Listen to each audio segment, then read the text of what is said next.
안녕하십니까. 토요 법회를 시작하겠습니다. 오늘 또 사념처 명상의 세계 281쪽입니다. 저희는 지금 부처님의 가르침을 배우고 있는데, 부처님의 가르침은 이 세상에 있는 연희 가르침과 좀 다릅니다. 우리가 일러 마음을 개발한다고 하는 것을 수행이라고 그러는데, 부처님의 경우만 마음을 개발하지 실제로 다른 수행의 경우는 마음을 개발하는 것이 목적은 아닙니다. 이 세상에 다양한 수행, 다양한 명상 방법이 있습니다.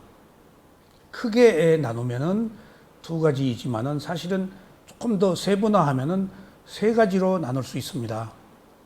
첫째, 우리들이 뭔가 기대하고 뭔가 자기 마음을 다스리는 과정에 있어서 기복이 첫째 그 수행의 첫 번째 그 대상입니다. 뭔가 바라는 마음. 물론 선정수행도 바라는 마음이 있습니다.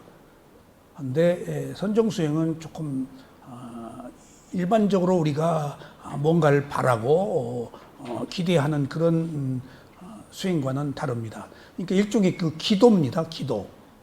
뭔가를 바라는 것. 그리고 두 번째 이제 수행이 있다면은 집중입니다. 가령 연부를 외운다, 절을 한다, 어느 특정한 대상과 하나가 되어서 강력한 집중력을 키운다 하는 것들은 선정이라고 합니다. 선정. 그것도 물론 바라는 게 있습니다. 근데 선정의 경우는 어떤 대상과 완벽하게 하나가 되어서 집중을 목표로 하기 때문에 어떤 대상과 하나가 될 때 그 대상이 표상입니다. 표상. 그러니까 예를 들면은 두 번째 그 수행의 경우는 어떤 사람들이 이제 힌두교도들이 강력하게 힌두교 기도를 올리고 집중을 하면은 힌두교 신들이 드러납니다. 브라흐마 비시니 시바가. 그건 자기가 만든 표상입니다. 그러면은 그걸 깨달음으로 압니다. 그럼 브라흐만들이 그 소위 말하면은 천상, 욕계 천상을 브라흐만의 세계라고 그러거든요. 그러니까 거기서 뭐 욕계 천상에 누구를 보았다? 라고 하면은 동일시합니다. 자기를. 그래서 깨달았다. 자기 만족, 자기 우월감에 사로잡히죠. 그런데 예를 들면은 그게 실제하는 것인가? 브라흐마 비시니 시바가 자기가 만드는 표상입니다. 지난번에 제가 한번 말씀을 드렸는데 어느 스님이 절에 이제 구경을 와서 가만히 절에 그 방문한 사람들의 뒤를 따라다니면서 그 사람들이 하는 이야기를 들었는데 불교를 비하하고 예수님, 하느님을 그 존경하는 그런 이야기를 들었다는 거예요. 근데 자기가 거기에 대해서 답변할 충분한 무슨 그 지식이 없었다는 거예요. 그래서 그 사람이 바이블을 사가지고 스승한테 승낙을 받았대요. 내가 바이블 공부를 좀 해서 기독교를 좀 한번 문제를 파헤쳐 보겠다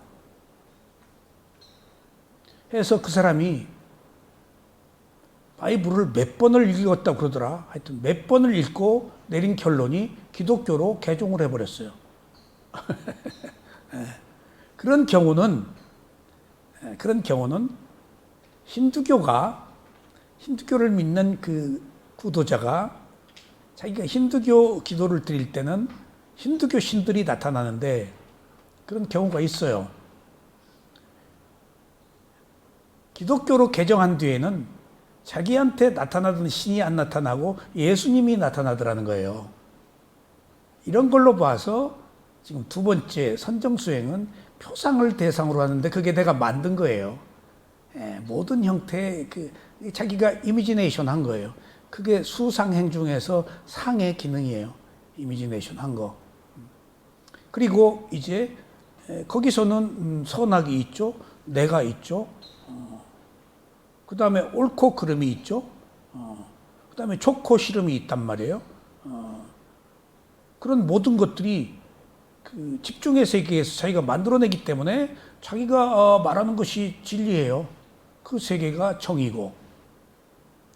그런데 그런 그 세 속에 있는 그 정신세계의 단계가 부처님 출현 이전에는 2개밖에 없었는데 부처님이 출현해서 찾아낸 것이 지혜란 말이에요. 지혜.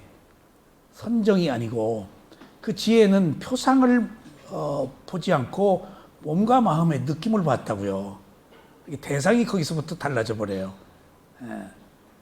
불교 수행은 철저하게 청정을 목적으로 하기 때문에 청정할 때만이 무상고무아의 지혜가 나서 집착이 끊어지기 때문에 연희 수행과 다른단 말이에요. 근데 청정하려면은 뭔가 얻으려 하지 말고 해결하려고 하지 말고 그냥 놓고 봐야 된단 말이에요. 이게 어려운 거예요. 있는 그대로 보기가. 이걸 부처님이 찾아낸 거예요. 있는 그대로 본다는 낱말을. 이때는 뭔가 마음의 느낌을 대상으로 해야 돼요. 그러니까 뭔가 얻으려고 하지 않고 뭔가 없애려고 하지 않고 해결하려고 하지 않으니까 이미 욕망이 없는 상태에서 보니까 내 마음이 고요해져서 내 마음이 청정해져서 존재의 성품인 무상고무아가 보여서 집착이 끊어진 겁니다. 부처님의 수행은 연희 수행과 다른 마음을 개발해서 존재의 성품을 아는 것이다 라는 의미에서 연희 모든 수행과 다른 겁니다. 그러면은 지금 오늘 우리가 지난 시간에 이어서 한국명상원에서 좌선을 할 때 느낌을 알아차리는 수행을 제가 지난 시간부터 이제 말씀을 드리고 있는데, 그러면은 부처님의 가르침이 인류사에 있는 연희 가르침과 다른 것은 좌선할 때 벌써 그냥 단순하게 앉아서 움직이지 않고 앉아 있는 거예요. 움직이지 않고 앉아 있으면 어떻게 되죠? 괴롭다고요. 존재의 성품이 드러나요. 우리는 부단히 지수와 풍으로 움직이고 살았다고요. 잠시도 가만히 못 있어요. 동물이 안 움직이고 가만히 있으면 아픈 거예요. 아이들도 아플 때 안 움직여요. 포시닥거리는 아이들이. 뭔가 기능이 장애가 생긴 거예요.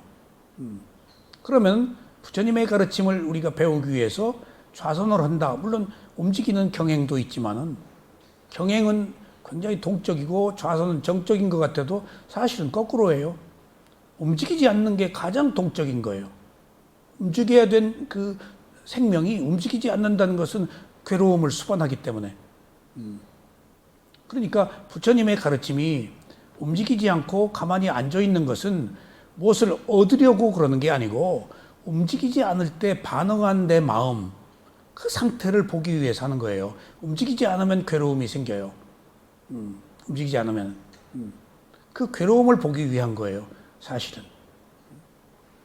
자, 제가 미얀마에 가서 수행을 할 때 초기에 한국에 바사나가 들어온 뒤에 미얀마를 갔는데 미얀마 말을 배운 비구니 스님 2분이 거기 주재하면서 한국 수행자들을 처음으로 가르치기 시작했는데 그분들은 거기서 미얀마 말을 배웠는데 미얀마 말에 빨리어가 많아요. 우리 한문이 많듯이. 그러니까 저희는 전혀 빨리어를 모르는 상태에서 미얀마에 갔는데 그나마 미얀마 말을 한국말로 번역해 주는 것만 해도 정말 그러지 않았으면 수행 못하죠. 문이 그래서 열린 거예요. 그 예수님이 비구니 10명 데리고 가서 2명이 거기 남아가지고 미얀마를 배워서 우리들한테 통역을 해줘서 저희들이 수행을 시작할 수 있었던 거예요, 처음에. 근데 외다나라는 얘기가 자꾸 나와요. 외다나.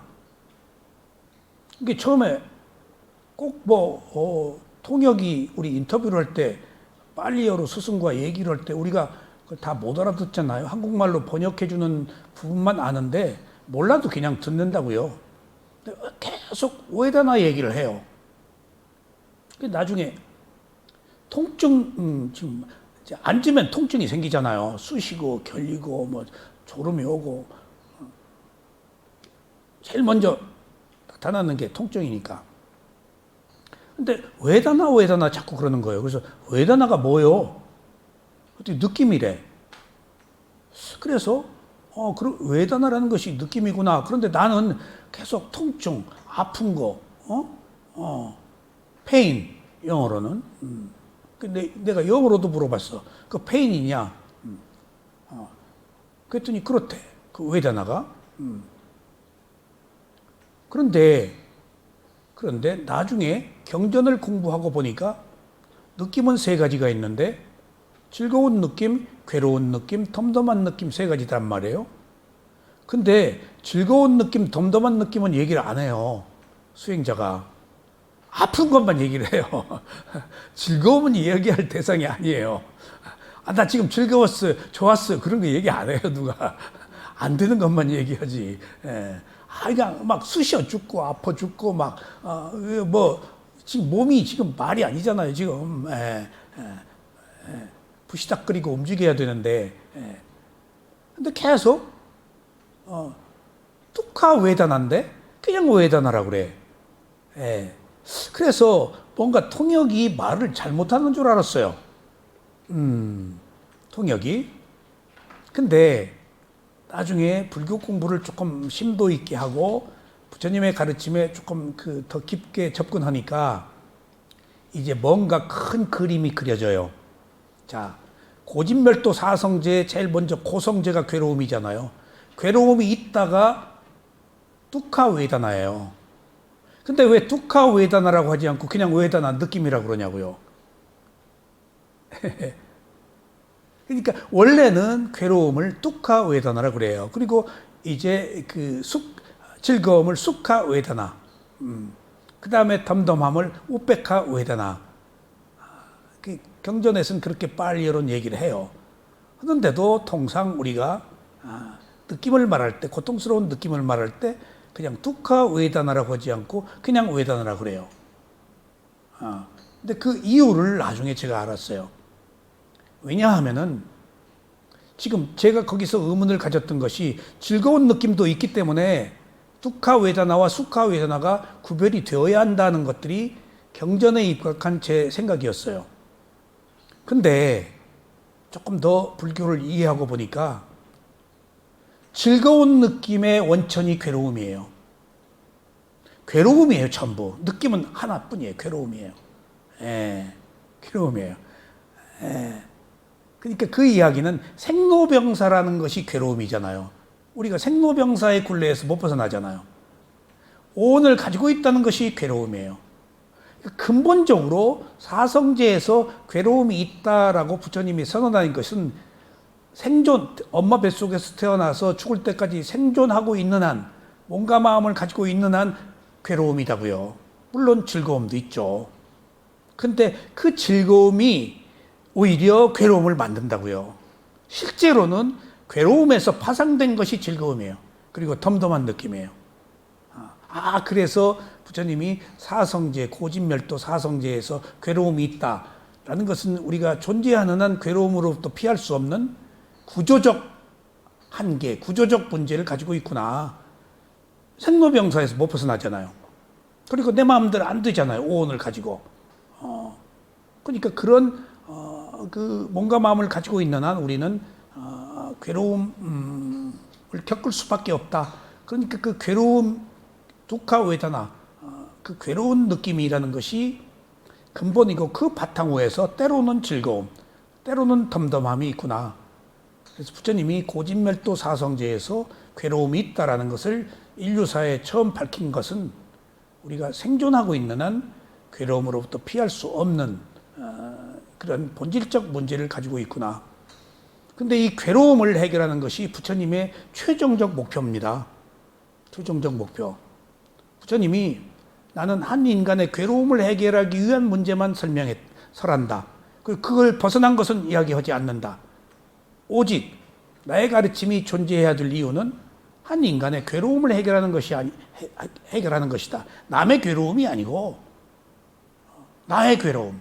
내가 남의 업에 개입할 수가 없기 때문에 그런 의미에서 우리가 뚜카 웨다나라고 하지 않아도 웨다나라고 그러면 크게 그것을 괴로움이라고 이해를 하시면 좋겠습니다. 자, 그래서 지난 시간에는 지금 한국명상원에서 느낌을 알아차리는 좌선을 할 때 알아차리는 수행을 제가 말씀을 드렸고, 오늘은 좌선할 때 이제 중간을 어떻게 해야 될 것이냐. 좌선을 시작할 때는 먼저 현재의 마음을 보고, 그 다음에 눈꺼풀, 입술, 손, 엉덩이의 느낌을 약 1, 2분씩 차례로 훑은 뒤에, 그 다음에 마지막으로 몸 전체를 보고 긴장을 풀고, 그때 비로소 코, 가슴, 배 중에서 두드러진 곳에서 움직임이 있는 곳으로 가서 일어남 꺼짐의 움직임을 보기 시작하는 것이 여기서 지금 느낌을 보는 수행, 좌선을 하는 수행의 한국명상원의 수행 방식입니다. 사실 이런 프로그램은 미얀마에 없습니다. 약간 그 부분적으로 수행을 유도하는 부분들은 있지만은 동양의 메디테이션, 부처님의 가르침, 어떤 그 대상을 전체로 접근하지 이렇게 세분화해서 단계적으로 분석하지는 않습니다. 그래서 서양 사람들이 동양에서 배운 것을 단계적으로 분석해서 빨리 어느 단계에 이르도록 하는 것들을 제가 꾸준히 배웠었기 때문에 이런 프로그램을 만들게 된 겁니다. 왜냐하면은, 자, 좌선을 시작하려고 딱 앉습니다. 그럼 앉으면서 망상이 딱 들어요. 그러니까 앉으면서부터 호흡 보라 그래요. 무조건. 근데 보려고 그러면 호흡이 안 일어나요. 보려고 그러는 순간 긴장해요. 그리고 좌선하기 이전에 반드시 경행을 하고 좌선을 해야 되는데 누구하고 얘기를 했어. 그 다음에 뭔 생각을 했어. 그러면 마음에 과보가 있기 때문에 그 생각이 연장되어서 앉아서 망상이 바로 돌아버려요. 앉으면서 들어와요, 벌써. 그러니까 앉아서 호흡 보라고 이제 앉으면서 나도 모르게 앉아서 망상하고 한참 하다가 이렇게 보면 5분, 10분, 어느 때는 10분 이상을 할 때도 있어요. 그러면 정해진 시간에 10여 분 망상을 했다? 그러면은 딱 수행하기가 싫어져 버려요. 에이, 이 시간은 망상이나 하자. 하고 그냥 무슨 그간 정리 못한 생각들, 누구 죽이고 살리는 거, 좋아하고 싫어하는 거, 그 생각 해버려요. 그래서 안 되겠다 싶어가지고 제가 마인드 컨트롤, 아바타, 그런 다양한 그 서양 프로그램들을 했었기 때문에 거기는 다 프로그램화돼서 어느 단계에 이르도록 다 유도를 해요, 스승들이. 그래서 제가 만드는 프로그램입니다. 주는 주 대상은 호흡입니다. 근데 처음부터 호흡을 보려고 딱 들어가면 호흡이 숨어버려요. 그래서 이런 프로그램을 이제 도입해서 물론 전부 다 꼭 이렇게 하라는 것은 아닙니다. 자기식으로 프로그램을 만들면 됩니다. 그러니까 이제 기본적인 프로그램을 제가 이렇게 만들어서 이제 느낌 보는 수행을 이제 하고 있습니다. 그리고 이제 오늘은 두 번째, 그러면은 좌선을 시작할 때는 그렇게 해서, 그럼 좌선 중간에 제가 시작과 중간근을 어떻게 해야 될까를 지금 프로그램으로 만드는 거거든요. 오늘은 281쪽은 좌선을 하는 중에 일어나는 일들에 대해서 우리가 어떻게 할 것인가에 대해서 한번 살펴보겠습니다. 두 번째, 좌선을 하는 중간에 알아차리는 과정은 다음과 같습니다. 좌선을 하는 중간에 알아차리는 방법은 좌선을 할 때만이 사용하는 방법이 아닙니다. 좌선이 아닌 다른 일상의 알아차림에서도 이와 같이 알아차리면 됩니다. 좌선을 할 때 주 대상은 호흡이지만 반드시 호흡만 알아차려야 하는 것은 아닙니다. 그러므로 망상, 통증, 졸음 등이 일어날 때 이것이 알아차릴 대상입니다. 망상, 통증, 졸음이 왔을 때 다음과 같이 알아차립니다. 저희 스승은 이렇게 얘기를 합니다. 호흡은 밥이다. 망상, 통증, 졸음, 호흡이 아닌 다른 것들은 반찬이다. 밥만 먹지 말아라. 반찬도 먹어라. 해서 호흡 보다가 이렇게 또 망상 촉좀 보다가 그렇게 해라. 근데 지나치게 왔다 갔다는 하지 말아라. 거기서 저는 또 이런 이야기를 하고 있습니다. 호흡을 보다가 어딘가 통증이 생겼어. 뭐가 가려웠어. 그 마음이 가려운 곳으로 간다고요. 통증이 있는 곳으로 간다고요. 그런데 가면 안 돼. 호흡 봐야지. 그리고 마음이 통증 쪽으로 간 것을 아니야. 호흡을 봐야 돼. 라고 끌어당기면 안 돼요. 마음이 간 곳으로 가줘야 돼요. 그러니까 마음을 이해해 줘야 돼요. 마음이 이 일을 하는데 마음이 관심이 있어서 갔단 말이에요. 그러면 마음이 간 곳에 그 마음이 간 곳에서 알아차릴 수 있도록 내가 허용해 줘야 돼요. 가면 안 돼? 이거 보면 안 돼? 그러면 안 된다는 얘기예요. 이건 제가 만드는 프로그램이에요. 그런데 지금 이 얘기를 왜 하는가 하면은 선정은 온전하게 호흡만 봐야 돼요. 다른 거 보면 안 돼요. 선정은 하나만 알아차려야 돼요. 다른 거 여러 가지 알아차리면 안 돼요. 근데 위파사나 수행은 특정한 대성을 특정한 방법으로 알아차려서는 안 돼요. 그냥 맥없이 단순하게 있어서 보는 것이기 때문에 어느 것이어야 된다는 것이 있으면 안 돼요. 왜 호흡을 보느냐? 그것은 항상 있기 때문에. 생명이 있는 동안에는 숨을 쉬기 때문에 알아차리기 가장 쉬워서 보는 것이지 호흡에 특별한 의미는 없어요. 그러니까 벌써 아까 선정과 위파사나 수행의 차이를 선정은 어느 특정한 목표를 설정하고 바라는 것이 있기 때문에 강력하게 집중을 해서 대상과 하나가 되는 것인데 위파사나는 바라는 게 없잖아요. 바라는 게 없는데 이것저것 뭐 개나거리나 있으면 다 보는 거죠. 어느 것 하나 해야 된다는 것은 없어요. 그러면은 내가 내 목표를 한정하는 거 아니에요. 이미 내가 굴레를 씌운 거 아니에요. 자유롭게 그냥 있어서 봐야 돼요. 있어서 나타나는 것들이 다 현상계 질서니까. 있어서 나타나는 것이 다 통증, 졸음, 그것이 다 변하는 것들이고 괴로움이고 인간이 가지고 있는 그 구조적 문제이기 때문에 그 안에 법이 있다고요. 안 볼 이유가 없어요. 그러니까 지금 망상이 왔다 갔다 통증 때문에 여기저기 뭐 화나고 지금 뭐 망상하고 하는 게 다 뭐 무상고부하라고. 그걸 안 봐야 될 일, 오히려 더 봐야 돼요. 그래서 주 대상과 이제 일반 대상을 구별한 것을 우리 스승들은 호흡은 밥이고 이런 유는 반찬이다. 같이 먹어라. 하는 의미에서 이제 이런 것도 보란 얘기입니다. 그래서 제가 프로그램을 만든 거예요. 그러면은 자, 움직이지 않고 앉았다는 것은 무엇을 의미할까요? 우리는 부단히 움직이면서 사는 사람이 움직이지 않는다는 것은 정적인 게 아니고 굉장히 동적인 거예요. 움직여야 되는 것을 움직이지 않도록 만든다는 것은 매우 공격적이고 적극적인 거예요. 얼마나 힘든지 몰라요.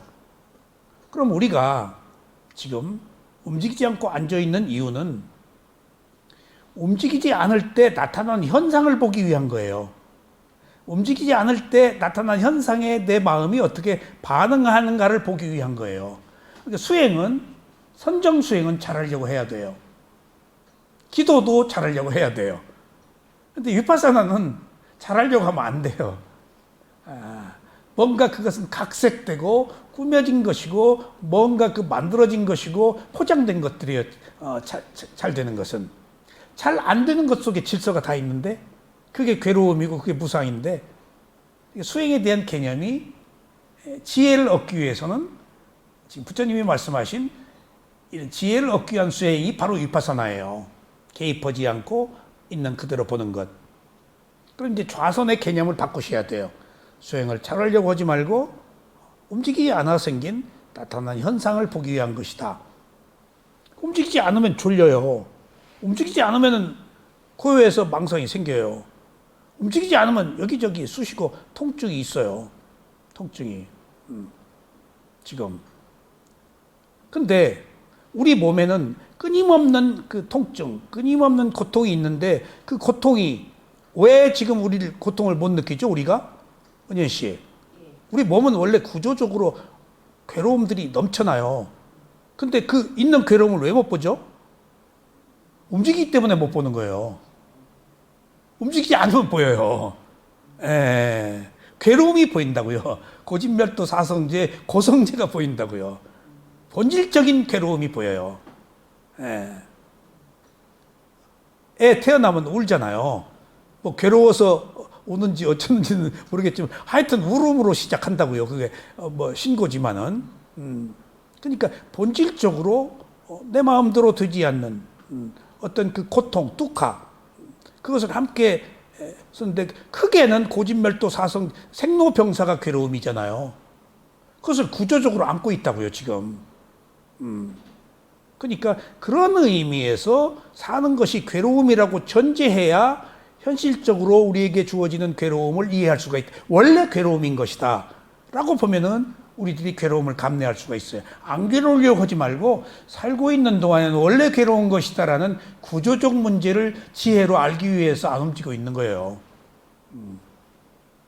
그러니까 우리들은 실제 하는 것들을 다 마음이 꾸며서 보고 있기 때문에 실제를 모르는 거예요. 제가 옹달샘 글에 생각도 꾸미고 말도 꾸미고 글도 꾸미고 뭐 행동도 꾸민다고 그랬잖아요. 꾸미는 것이 지금 어리석음 때문에, 욕망 때문에 꾸미는 거예요. 그냥 그대로 놓고 본 적이 없어요. 다 꾸며서 보고 각색해서 보지. 각색해서 보지. 그러니까 실제로 너무나 많이 포장되어 있고 너무나 왜곡되어 있는 것을 부처님은 그러니까 진실을 못 보는 거예요. 꾸미고 각색하고 그것만이 뭘 하는 것 같아. 그것만이 뭔가 그 어떤 그 내가 뭘 성취한 것 같아. 자꾸 뭘 도모하고 꾸미고 하면 산 것 같아. 그럼 진실을 못 보지. 부처님의 가르침은 존재하는 것의 특성인 무상고모와 진실을 보기 위한 것이라는 걸 잊으면 안 돼요.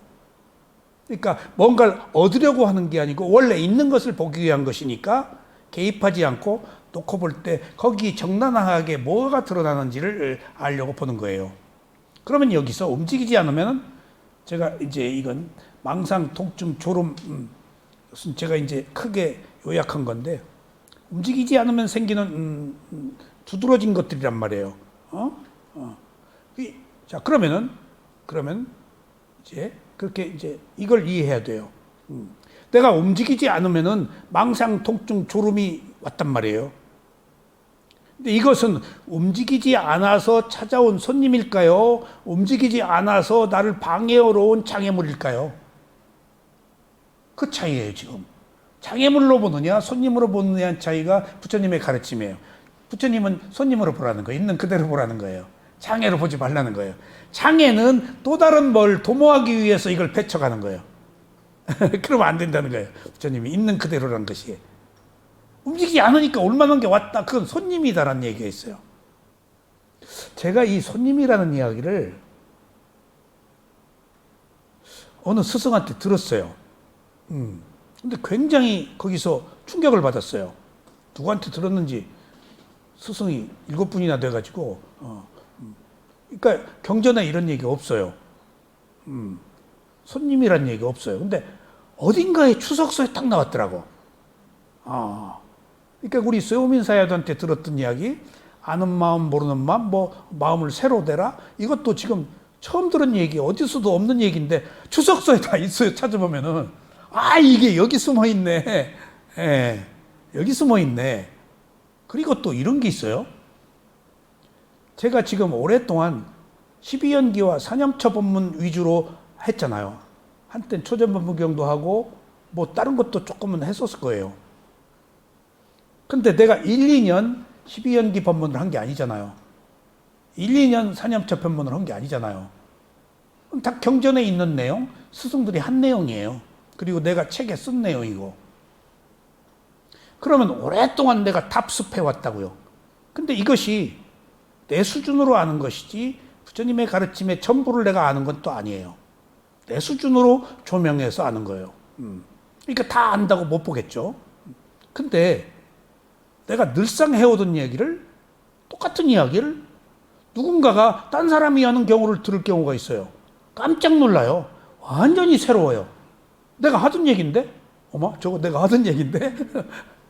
근데 내가 하던 이야기는 표피적으로 그냥 책에 있으니까 내가 하던 이야기니까 하는데 남이 하던 이야기를 딱 들을 때는 더 깊게 들어가져요.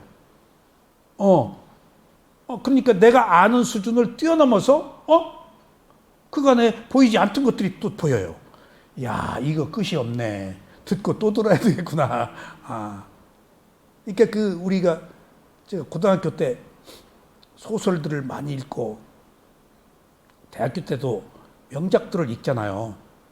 근데 글 쓴 사람들이 명작을 몇 번 읽어야 된다 그러는데 저는 몇 번을 못 읽어가지고 작가가 못 됐는지 몰라요. 근데 고등학교 때 읽었던 것하고 대학교 때 읽었던 것하고 사회하고 읽을 때마다 달라요. 그러니까 우리 의식이라는 것이 그렇게 끝이 없다. 개발되기까지는 점진적으로 조금씩 의식이 고양되기 때문에 수행은 반복이 학습 효과의 최고다라는 것들을 제가 거듭 느껴요. 완전히 모르기 때문에 끊임없는 반복을 통해서 우리가 뭔가 더 완성도를 높여가는 과정이구나. 그게 수행이구나 하는 것들을 느껴요.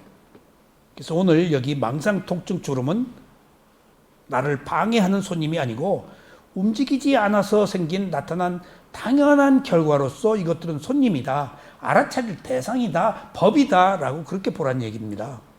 근데 우리는 싫잖아요. 통증이, 졸음이, 망상이, 수행이 안 됐다고 하잖아요. 그러니까 여기서부터 우리가 위파사나 수행에 대한 기본적 개념 정리가 안 돼 있고 중도라는 있는 그대로 알아차리는 위파사나 수행이 얼마나 어려운 것이고 이것을 이해하기가 얼마나 어려운 것을 새삼 느껴요. 그러고도 또 알고도 또 하려고 하면 수행 잘하려고 그래요. 망상하고 통증이 있으면 수행이 안 된 것 같아요. 그렇지 않아요. 수행이 안 될 때 오히려 법이 드러나요. 그러니까 우리가 항상 지금 수행 중에 일어난 이런 현상들에 대해서 조금 시각을 달리해야 되겠다 하는 것이 제 생각입니다. 자, 좌선 중에 망상을 할 때 먼저 망상하는 마음을 알아차린 뒤에 가슴으로 가서 망상하는 마음으로 인해서 일어난 느낌을 알아차립니다. 지금 좌선 중에 여러 가지 형태에 대한 대응 방법이에요.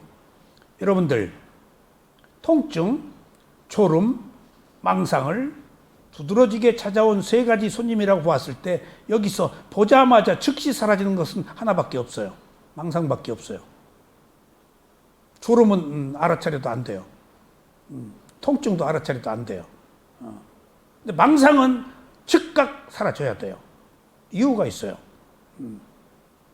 마음은 한순간에 하나밖에 없어요.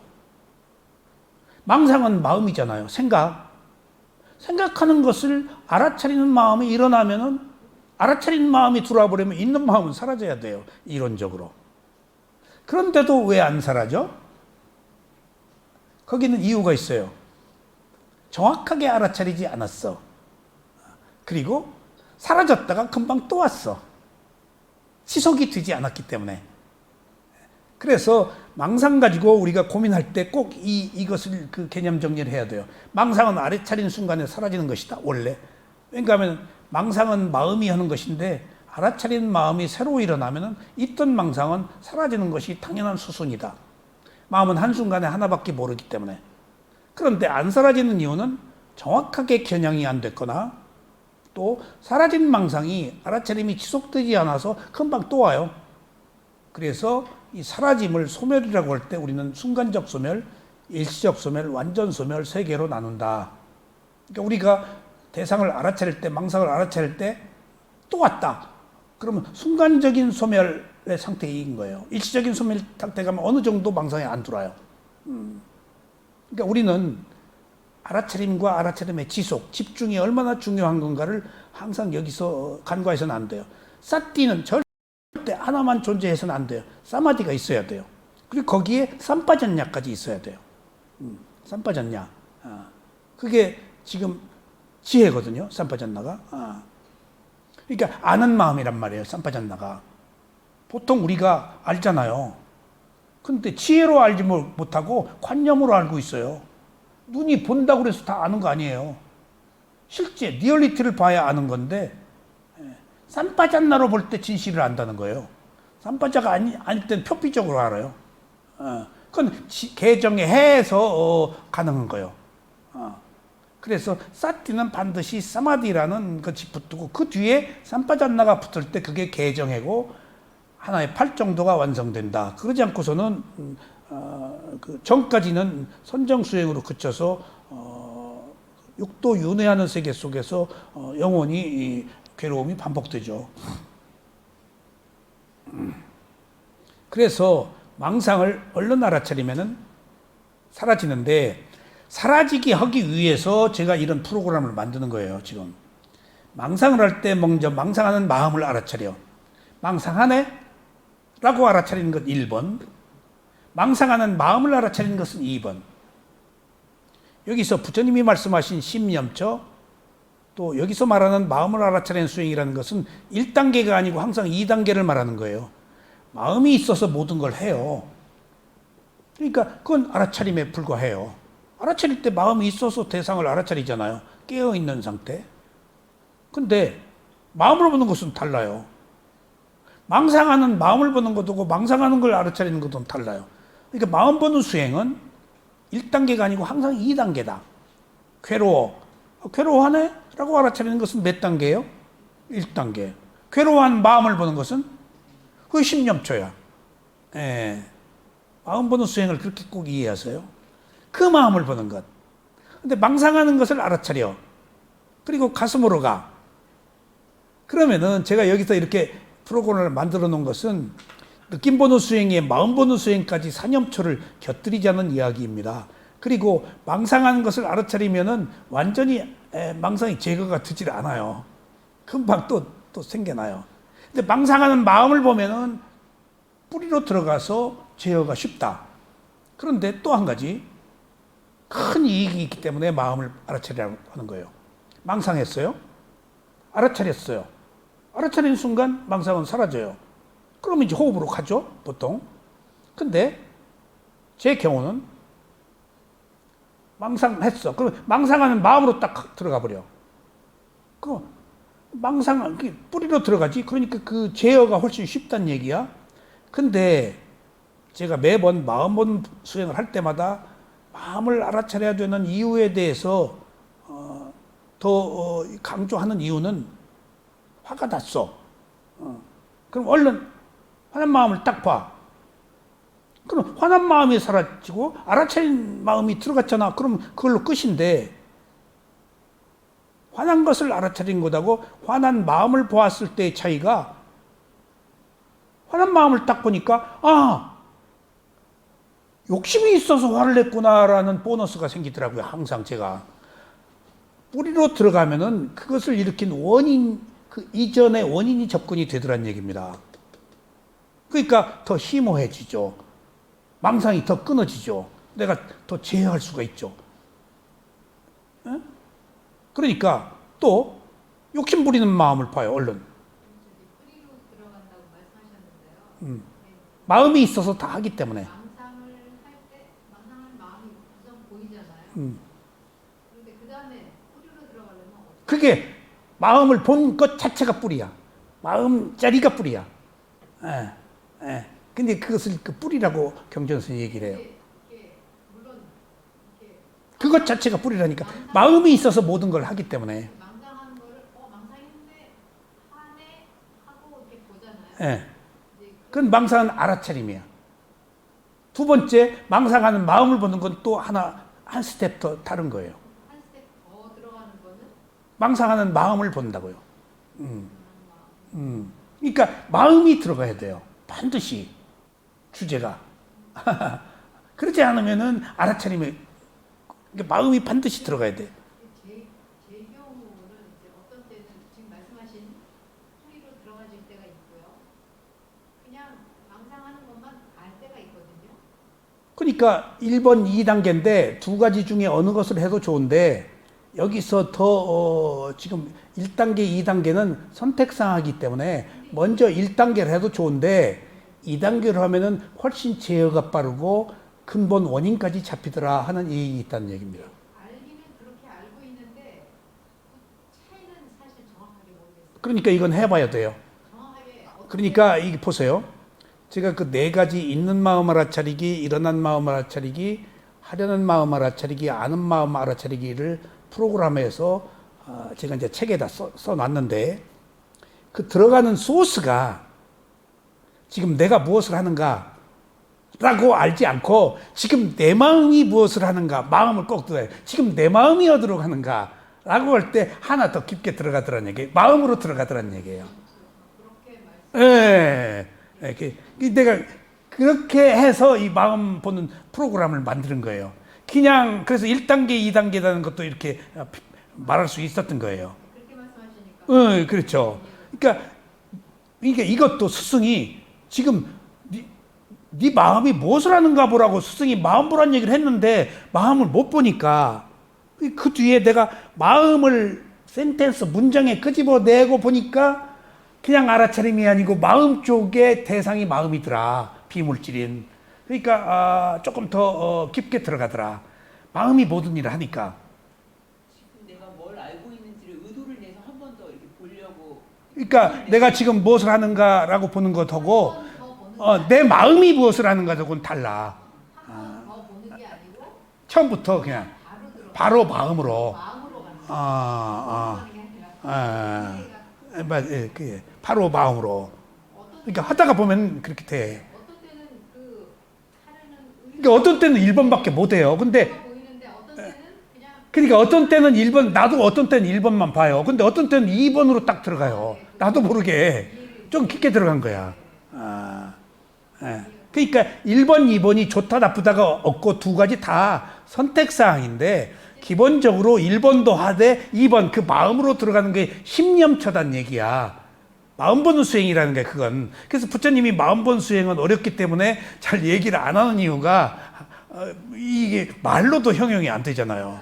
이게 화난 원인을 알게 됐을 때는 마음을 보는 거고 보아서 화가 난 상태만 아는 것은 알아차림인데 딱 그러니까 이제 욕심 때문에 욕심 부리는 마음을 딱 봐. 그랬더니 어리석음이구나 하는 게 잡히더라고.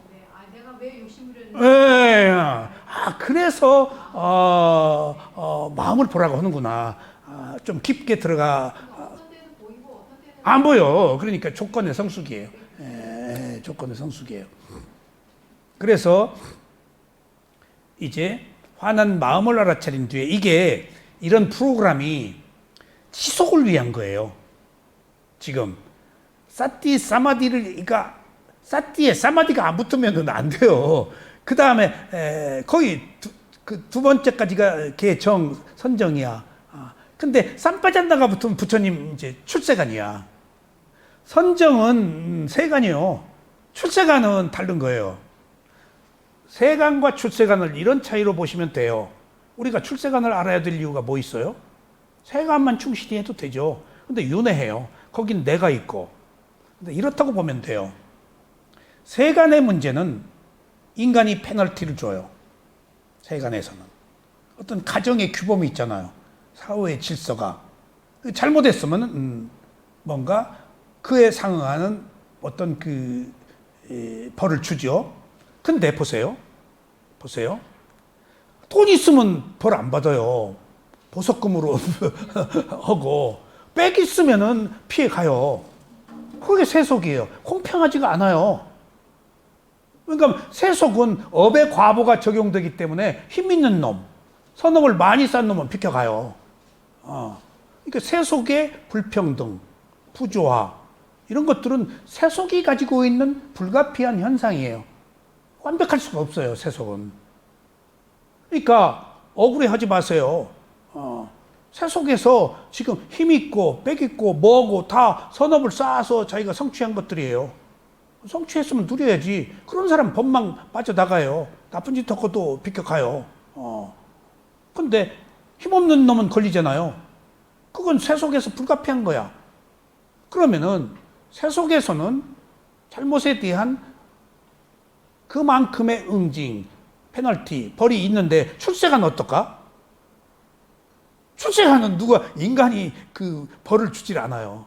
지가 지은 대로 받지. 벌을 주는 사람도 없고, 주는 그 어떤 시스템도 없어.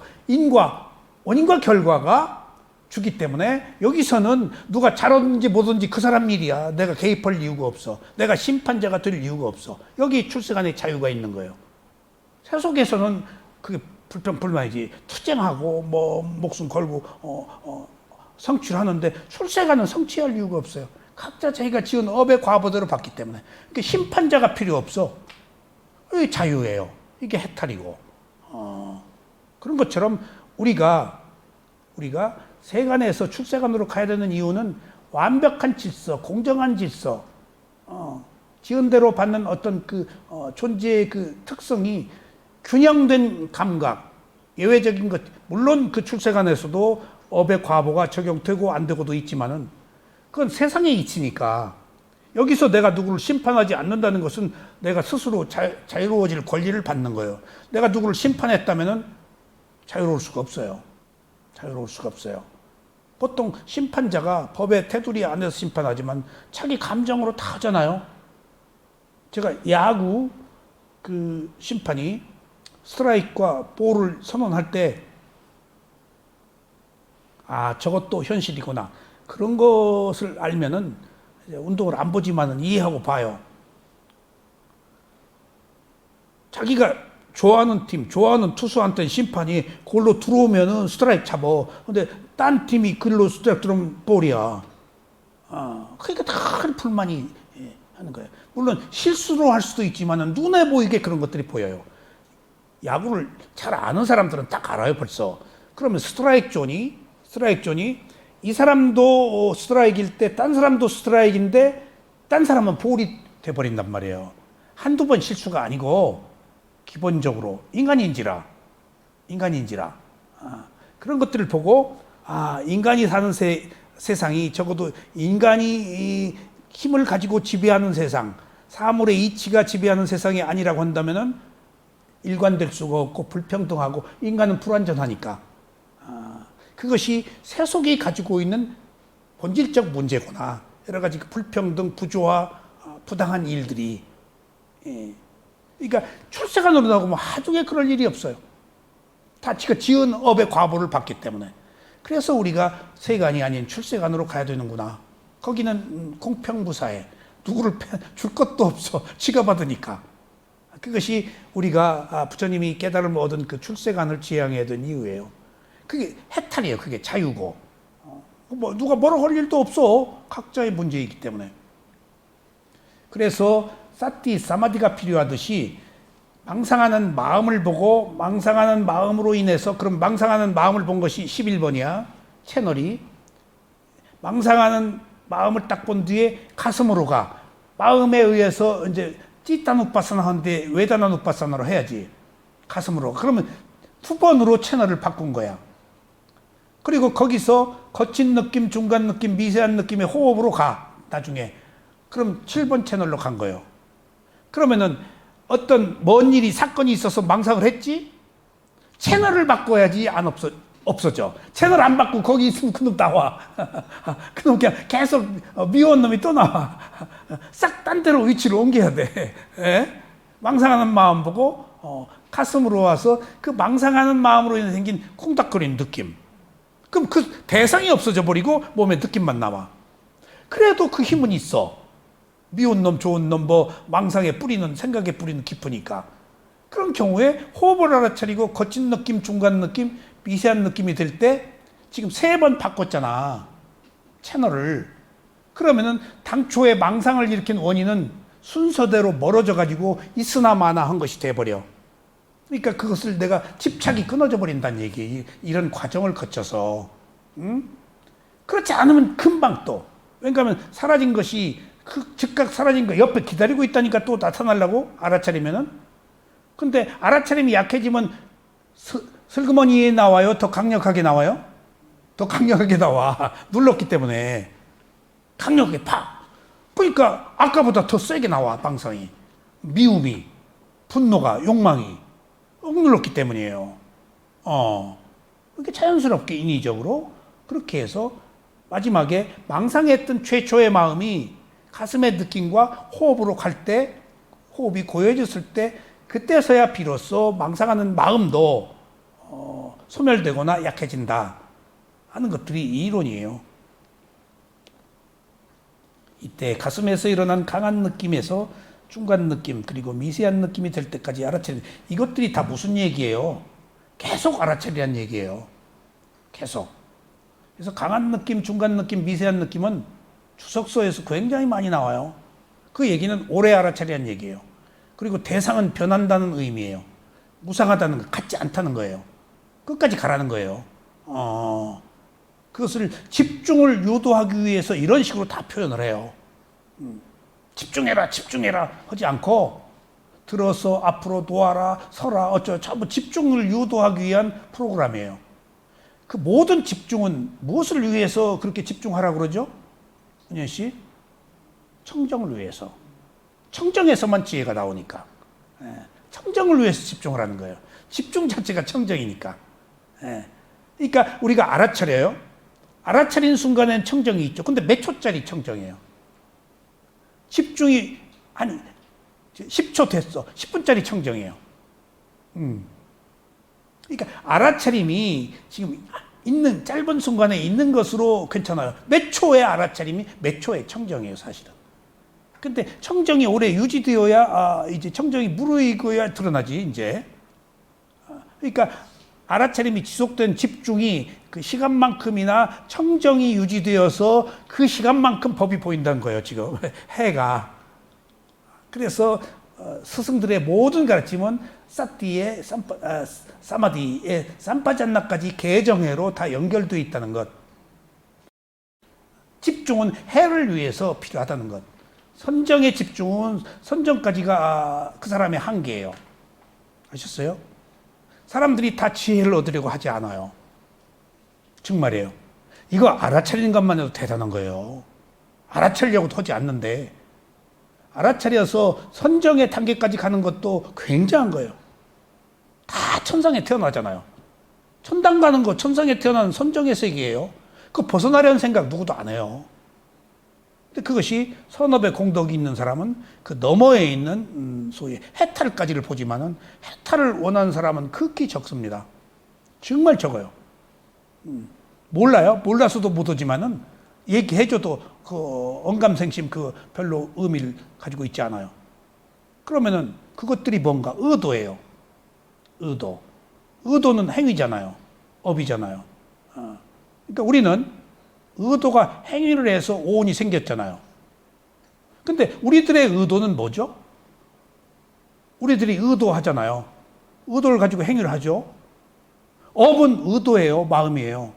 근데 우리들의 의도, 기본적 의도는 뭐예요? 탐진치예요. 우리들이 가지고 있는 기본 의도는 탐진치가 지배하고 있어요.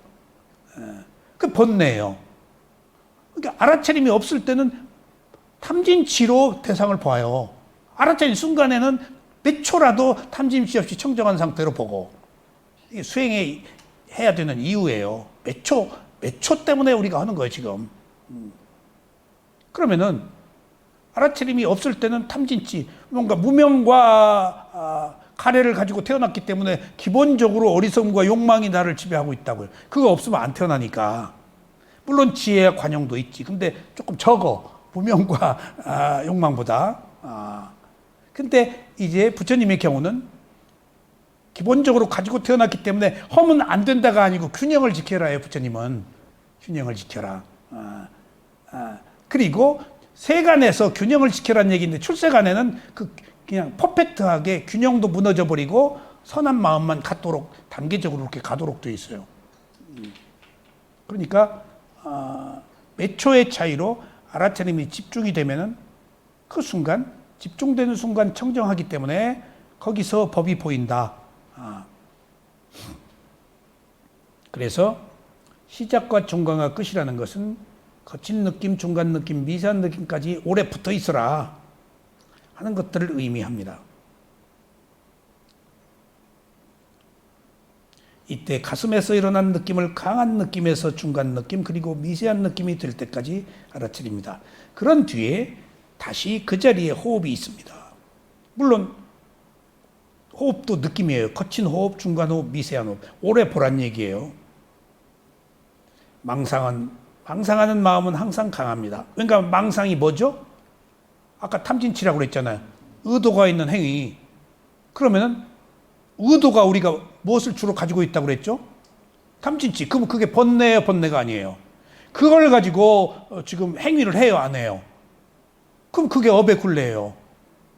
업의 굴레 뒤에 우리들이 따라오는 것은 뭐죠? 과보의 굴레가 뭐예요? 오온이에요, 오온. 이미 만들어진 오온은 또 처음부터 시작된 오온이지만은 지금 또 영향을 받은 오온이에요, 그 순간.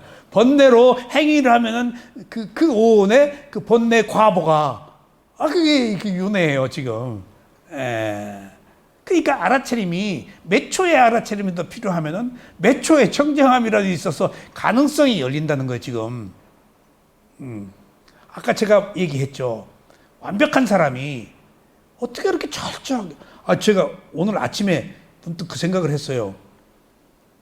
나도 모르게 야채만 막 주워 먹었어. 그 다음에 두 번째 단백질 혈압만 먹고 밥은 그리고 마지막에 이제 그게 좋다니까. 왜 좋은지는 모르겠지만. 그리고 내가 피식, 이게 좀 익숙지가 않아. 그러면서 그 사람을 흉내낸 거야. 그러면서 그 흉내낸 배경에는 단지 단순한 행위 하나만이 아니고 모든 행위, 모든 말, 자기 삶 자체가 완벽한 틀 안에서 그렇게 살고 있는 것 같아. 내가 그래서 거기서 실수를 했어. 그러니까 독신이라고 그래서 지금 내가 옛날 은행 그 사람을 통해서 저렇게 완벽한 사람이 이성적으로 뭘 허용을 안 하는구나. 그래서 그 얘기를 했더니 살짝 좀 삐지더라고. 그래서 결론적으로 그런 사람이 마지막에 희화야. 자기가 제일 좋아하는 시가 있다고 딱 그냥 외는 게 아니고 스마트폰에다가 써놨어. 딱 보니까 이런들 어떠하니 저런들 어떠하니. 너무 상반된 이것 때문에 저게 인간의 모습이구나. 거기 상반된 모습에 난 모순으로 안 보고 자기가 뭔가 출구를 방언이 그 정몽주 이해시키려고 사육신 이해시키려고 자기 합리화 아니야 지금. 이런들 어떠하니. 그러니까 완벽한 사람이 추구하는 어느 현실이 완벽한데 이게 깎아보고 힘들으니까 그 출구를 열어놓고 이런들 어떠한들 저런들 어떠한를 좋아한다는 것이 아이가. 그래서 그 상반된 견해 속에서 내가 뭘 보았는가 하면은 이중적 마음, 선악의 마음, 또 계속해서 끊임없이 변하는 마음, 출구를 찾는 마음, 만족할 수 없는 마음들이 있구나. 그러니까 저런 것이 모순이라고 보지 않고 나는 그걸 가능성으로 봤어요. 언젠가 저 사람이 자기 완벽한 철저한 자기 세계 회의를 느끼면 진짜 이런들 어쩌하리 저런들 어쩌하리로 갈 수도 있겠구나. 뭔가 이상의 지표는 있었으니까. 그래서 저는 아름답게 봤다니까. 그것을 저는 속다르고 겉다르고 그렇게 보지 않았어요. 저는. 힘들었던 모양이네. 그러니까 우리들이 똑같이 지금 힘들으니까 우리 이상은 다른 쪽으로 구현을 하잖아. 독재가들이 제일 하는 얘기가 평화요. 농담 아니에요. 평화 얘기를 얼마나 하는 줄 아세요? 독재가 나중에 절짓고 그런다잖아요. 절짓고 뭐 이러는. 지금 미얀마가 그래요. 그러니까요. 미얀마가 군인들만 돈이 있거든요. 군인들이 이제 별자리 떨어지고 다 절을 지어요. 내가 그걸 직접 봤어요. 절을 지어요. 그럼 막 화려하게 하고 와요. 쇠다곤에 탑을 그렇게 또 지어요. 근데 재밌는 걸 봤어요. 제 넘버 투맨 권력자가 그 탑 황선임도 거기 같이 갔나. 굉장히 화려했었어요. 막 금말 칠하고 막 그 사람 탄수해가 딱 감옥에 집어넣어 버렸어요. 제 2인자 정보 담당이야. 갔다 온데 딱 집어넣어 버렸어. 넘버 투맨을. 그 탑에 한 명도 없어요. 그냥 건물 있는데도 해성해서. 난 오히려 그걸로 꼭 가자고 그랬어. 왜냐하면 그 고스트타운처럼 그렇게 사람 많을 때 내가 가봤거든. 흥망성쇠를 거기서 봐. 탑이 무너지고 그러니까 그 권력이 없어지니까. 근데 재밌는 것이 있죠. 미얀마에 쿠데타를 일으킨 사람이 쇠다곤 밑에 큰 탑을 세웠어요. 권력자가. 그 탑 사람들 없어요. 안 가요. 쇠다곤으로 가지. 거기 사람 얼마 없어요. 그러니까 그 사죄하는 뜻으로 그런 것들을 그나마라도 미얀마는 탑을 만들고 저 불사를 하더라고. 세오민에서도 봤어요. 건물 하나를 만드는데 막 화려한 사람들이 피카문쩍 왔더라고. 그래서 돈 내가지고 보니까 별자리가 저 은퇴하고 짓는 거라고 그러더라고. 불안하니까. 응? 불안하니까 두렵고 불안하지. 그러니까 인간은 그 가능성 때문에 마침표를 찍으면 안 돼. 모든 게 과정이에요. 과정이에요. 아셨죠? 그러므로 망상하는 마음을 알아차릴 뒤에 가슴에서 느낌이 고여질 때까지 알아차려야 합니다. 그렇지 않으면 사라진 망상이 다시 나타납니다. 통증이 일어났을 때도 먼저 통증 때문에 반응한 마음을 알아차립니다. 그런 뒤에 통증 속으로 들어가서 찌르고 당기고 화끈거리는 느낌을 알아차려야 합니다. 이때 찌르고 당기고 화끈거리는 것이 모두 느낌입니다. 이때 통증은 불귀한 명칭으로 관념입니다. 통증의 실제는 느낌입니다. 아플 때 관념을 제거하기 위해서 먼저 통증 때문에 싫어한 마음을 알아차려야 합니다. 그러면 청정한 마음이 되어 아픔으로 인해 생긴 느낌을 있는 그대로 볼 수 있습니다. 이렇게 알아차릴 때 대상의 성품인 무상고무아를 발견할 수 있습니다. 통증은 나를 고통스럽게 하기 위해서 생긴 게 아니고 움직이지 않아 생긴 거예요. 움직이면 없어져요. 함에도 불구하고 그 통증이라고 보지 말고 통증은 불귀한 명칭으로 관념이에요. 리얼리티, 파라마타를 보란 얘기예요. 지수화풍 4대를 보란 얘기, 통증을. 뜨겁다, 차갑다, 단단하다, 부드럽다, 뭐 쪼인다, 뭐 움직인다. 그거 보면은 통증은 내가 조건적으로 싫다라고 반응해버려요. 근데 찌른다, 당긴다, 화끈거린다는 것은 조건적으로 반응하지 않아요. 상대적으로 반응을 해요. 리얼리티, 실제니까. 통증이라는 것이 관념이 주는 무서움이 거기 있어요. 통증하면 무조건 싫어해버려, 마음이. 그럼 이 마음이 일을 못해요. 통증하면 벌써 거부해버렸어요. 그러니까 통증이 제어가 안 되는 거예요. 싸우고 있는 거예요.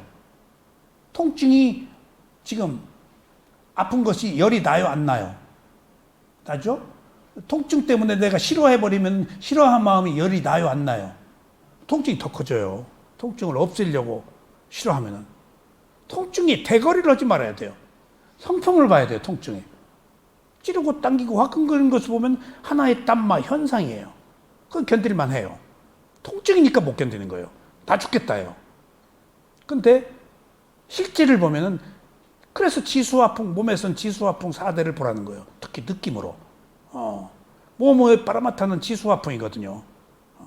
단단하다, 뜨겁다 있잖아요. 그거 있는데 지금 움직이기 때문에 우리가 못 보는 거예요. 풍대 때문에. 화대, 지대 있어요. 근데 풍대 때문에 지금 못 보는 거예요, 지금. 그러니까 움직이지 않는다는 것은 4대가 다 드러나라고 지금 오픈해 놓는 거예요. 그러니까 그건 찾아온 손님에 내가 어떻게 반응했는가를 보는 것이 수행이다, 그 얘기예요, 지금. 그 반응한 마음을 보는 것이. 그러니까 우리가 좌선을 할 때 왜 움직이지 않는가 하는 것에 대한 이유를 아셔야 되겠어요. 그리고 눈을 감고 한다? 눈을 왜 감어? 눈 뜨면 상으로 보잖아요. 위파사나는 마음으로 봐야 돼요. 눈 뜨면 상으로 봐요. 표상으로. 마음 못 봐요. 눈을 감으면 마음의 문이 열려요. 미세한 것이 보이고. 근데 아무 생각이 안 나, 눈을 감으면은. 눈 뜨면은 다 의식이, 기억이 연계돼. 다 현실 감각이 있어. 그럼 눈 감으면 현실 감각이 싹 없어져 버려요. 완전히 새로운 세계야. 마음이 새로 문을 여는 세계야. 그래서 눈 감으라고 그러는 거예요. 졸릴 때만 눈 뜨고 마음으로 일을 하도록. 지금 마음이 따라만 가지 마음이 객관적으로 일을 하도록 지금 안 하고 있잖아, 우리가. 마음이 일어난 거 자기 고정관념으로 따라가면서 꾸리표 달아놓은 거 검증 확인만 하잖아. 근데 눈을 감으면은 꼬리표가 없어져 버린단 말이에요. 고정관념, 기억이. 이렇게 새로운 세계로 접근하니까 거기서 새로운 패러다임, 새로운 그 정신세계가 열린다. 그래서 관념이 아닌 실체를 볼 수 있다. 졸음이 왔을 때는 먼저 졸음으로 인해서 반응한 마음을 알아차려야 합니다. 그러면 졸음에 저항하거나 아니면 졸음에 순응하는 마음을 알 수 있습니다. 자, 여러분들 경전이나 주석서에 졸음 얘기 굉장히 많이 나와요. 하여튼 졸음은요, 좌선의 가장 큰 동반자예요. 가장 큰 적이자. 별의별 얘기가 다 나와요. 부처님 사리불존자 누구 졸음 얘기 많아요. 부처님도 일어서라, 귀를 잡아당겨라, 눈을 크게 떠라, 찬물로 세수해라, 나가서 걸어라, 별 얘기가 다 나와요. 예. 실제 졸음은 눈을 뜨라고 그래요. 떠도 안 되면 일어나라고 그래요. 일어나 안 되면 나가서 걸으라고 그래요. 예. 제가 수행오미나를 갔는데 몇십 명의 비구가 있는데 다 수행을 하는 줄 알았어요. 수행하는 사람은 제대로 오대전이에 한 사람이에요. 우리 작은 스승. 나는 절이 그 위대한 스승 밑에서 모두 찌단 오빠성을 하는 줄 알았어. 아니야. 그러니까 이게 수행이라는 게 겉보기하고 달라요. 그 고고하고 그 뛰어나신 스승 밑에 장가 가서 8개월도 내기 놓고 수행한 지 몇 년 되지도 않은 사람 혼자 수행하고 있다는 사실을 나 외국인 처음 가르쳤어요. 그분이. 예. 지도를. 내가 외국인 처음 우태전야가 지도한 거예요. 근데 나중에 그 사실을 알고 왜 여기서 다 수행을 하느냐 그랬더니 그 다 소임이 있어서 한다. 수행이 어려운 건가를 느꼈어요. 그런데 거기 굉장히 의식이 있는 우순한다라고 양곤대학교 나온 사람이에요. 굉장히 똑똑해요. 근데 굉장히 원칙적이고. 근데 수행을 안 한 거예요. 그러니까 그 생활로, 문화로 다 비구들이 되잖아요. 정작 수행을 하려고 우리처럼 몇마 찾아가고 그런 사람보다도 거기 불교 문화니까 비구가 일종의 하나의 그 생활처럼 비구들을 해요. 의식기의 일종의. 특별하게 수행하는 것은 별개예요. 그 뛰어난 스승 밑에서.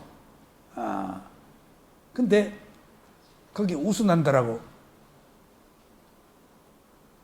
이제 그분이 수행을 하려고 그러는데 제대로 안 돼. 내가 그 정보를 계속 들어. 이제 그 절에 살으면서. 근데 이렇게 수행을 하다가 뭐가 저부덕 소리가 나서 이렇게 보니까 그 젊은 영향력 있는 빗구 우순한다가 졸리니까 섰던가 봐. 섰다가 졸으니까 구가당 넘어졌네. 그 사람의 권위로 봐서 웃음거리가 돼. 그러니까 과당 소리가 나니까 다 봤을 거 아니야. 그러니까 그 우순한다가 일어서서 수행을 하니까 기어서 저쪽으로 다 가더라고. 그만큼 기어서. 어떻게 그것이 마음속으로 재밌는지. 재밌어. 북한이 졸음이 나서서 경험을 해보니까 몸 상태가 아주 좋은 상태면 처음부터 졸음이 안 오고 다 집중이 되는데 예를 들어서 좀 많이 먹었거나 뭐 여러 가지 이유가 있지. 그거는 당연히 졸음이 올 수. 그러니까 여러 가지 이유가 있어. 그러니까 딱 왔다가 이게 몸이 그런 밸런스가 딱 좋으면은 잠이 한번 왔다가 다음으로 이제 깨끗한 상태 계속 되는 유지가 되는 거라. 처음부터 그거는 상황에 따라. 그러니까 지금 여기서는 일반적인 졸음을 얘기하는 거야. 그러니까 그 우순한다가 나중에 수행을 하려고 다른 절로 갔다 그래. 그 훌륭한 스승 밑에서 또 어디로 갔는지 그보다 더 훌륭한 스승은 사실 없는데 그 좀 낮은 단계의 스승한테 갔을 수도 있지. 여기는 찌따누빠사나라서 뭔 말인지 몰라. 얘기해줘도 마음본수 1년간 마음본수행처에 있으면서 마음 어떻게 보냐고 그러고 떠나. 실제 사실입니다 이게. 그게 접근하기가 어려운 게 아니에요. 어려운 거예요 이게. 집중에 따라서 보이지 않는 것들을 본다는 건 쉬운 게 아니에요. 그럼 다 뭐 깨닫고 알아 한되게. 근데 나중에 들려오는 얘기가 들려온 얘기가 그분이 숲속에서 고행을 하고 수행을 한다. 그 우스난다가. 근데 소문이 아라한이라고 소문이 나가지고 거기 막 다들 사람들이 참배한다. 그러니까 우리는 다 고생하시네 하고 있지. 그러니까 그 겉보기의 외형으로 다 숲속에서 하고 있으니까 이제 소문 좋게 난 거야. 그러니까 지금 여기서 우리가 하던 그분의 상태로 봐서 그분이 당장 아라한 되어서 많은 사람의 공경을 받는 것 이야기가 들리니까 우리가 조금 현실과 그 어떤 그 현실적 문제들에 있어서 그런 보이지 않는 그런 문제들이 있는 거예요. 그러니까 여기서는 일반적으로 졸음을 얘기하는 거예요. 제가 여기 이 졸음을 얘기하는 이유가 있어요. 졸음이 왔을 때 졸음으로 인해서 반응한 마음을 알아차려야 합니다. 근데 이 얘기는 경전의 모든 부분에 졸아서는 안 된다라고 말하지 졸아도 괜찮다고 말하는 경우는 없어요. 근데 졸아도 괜찮아요. 근데 졸아도 괜찮다 그러면 졸아버리니까 그런 얘기를 못해요, 스승이. 촉론과 강론에 있어서. 그러니까 그 강론에 졸아도 괜찮다는 이야기를 해버리면 촉론이 돼버려. 이게 스승들이 말하기가 굉장히 어려운 거예요. 어느 경우에 술을 먹어도 된다라는 이야기 들으려고 온갖 걸 끄집어대요. 직장 상사가 시켰다. 생일, 내 월스데이에 포도주 가지고 왔다. 이런 때 먹어도 되냐, 저런 때. 그러니까 그때 어느 경우에, 그때 먹어도 돼 하면 이 사람이 모든 경우에 먹는다라고 할 사람이야, 지금. 그래서, 스승도 힘들고, 저 질문한 사람도 힘들고, 저 간격을 좁히지 못하고 나는데 스페인 사람이 계속 질문을 하더라고. 대답하는 사람이나 질문하는 사람이나 심보를 내가 다 파악하고 있었어. 스승은 어떤 경우도 안 된다고 하려고 하고 있고, 이 스페인 사람은 어떤 경우에도 먹어도 된다는 얘기를 끄집어내려고 그러는 거야. 그러니까 스승이 나중에 예외가 있다. 그러니까 뭡니까? 그러니까 너 묶어놓고 주전자에 입 따르면 먹어야지. 예. 그 이야기처럼 졸지 말라고 하는 이야기는 졸아버리기 때문에. 그런데 지금 내 얘기는 그 얘기가 아니고 존다 졸지 않다가 중요한 게 아니다라는 메시지예요, 내 말은. 졸면 졸고 안 자면 안 자는 것이지. 근데 이 이야기는 졸릴 때 나타나는 현상들이 자버리자 아니면 자지 말자 두 가지 중에 하나를 하지 말란 얘기예요. 자버리자도 하지 말고, 그러면 졸음에 떨어져서 지금 탐욕이 생긴 거야.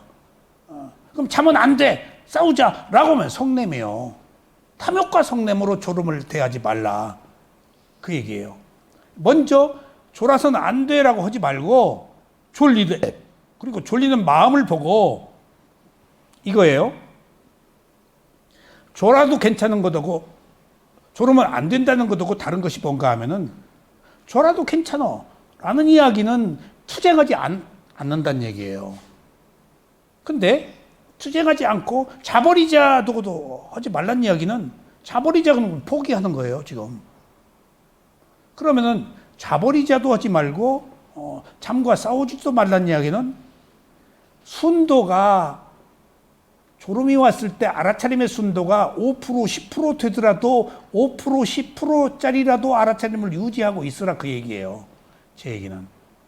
제가 오랫동안 허구한 날, 무수한 날 졸음과의 문제 직면에 있었기 때문에 이런 얘기를 하는 거예요. 왜? 죽을 때가 졸음이 올 때와 같거든요. 정말입니다. 저는 지금도 매일 잠을 자면서 매일 죽어요. 매일 잘 때 현재의 마음을 보고 먼저 전면에 딱 누워서 현재 앞에다가 딱 현재의 마음을 봐요. 그리고 호흡을 봐요. 그럼 약간 호흡을 볼 때 저항이 있어요.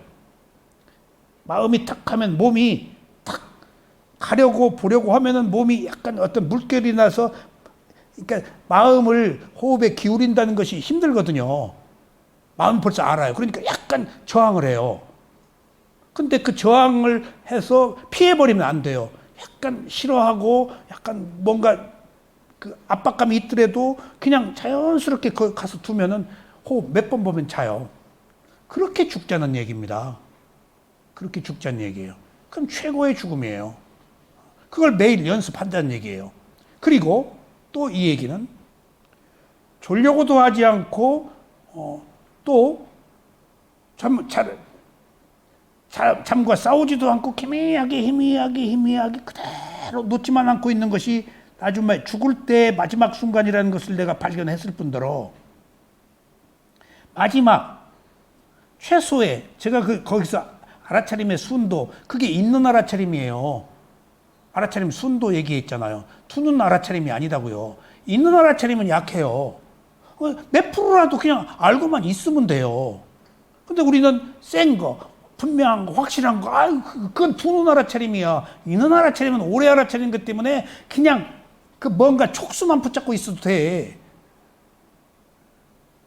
제가 이 얘기를 왜 강조하는가 하면은 그렇게 그대로 그냥 나른하네, 희미하네, 마음은 희미하고 몸은 나른하네, 졸리네, 그냥 그대로 그냥 현재 저항하지 않고 현상을 알아차리고 그대로 가니까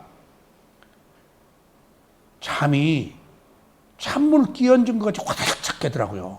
어느 순간에 피 오다가 쨍 해가 난 것 같이 어떻게 그 광명천지 세상에 이렇게 밝고 깨끗한 청정함을 유지할 수가 금방 졸기 직전인데 최소의 알아차림 순도가 낮은 알아차림을 유지하고 있었기 때문에 조건이 성숙되니까 그때 이제 이론적으로 이제 돌이켜 보면은 졸려고도 하지 않고 졸음과 싸우지도 않았기 때문에 아까 김 교수님이 얘기한 내 몸과 마음이 가지고 있는 피로가 어느 정도 풀린 것 같아 그때.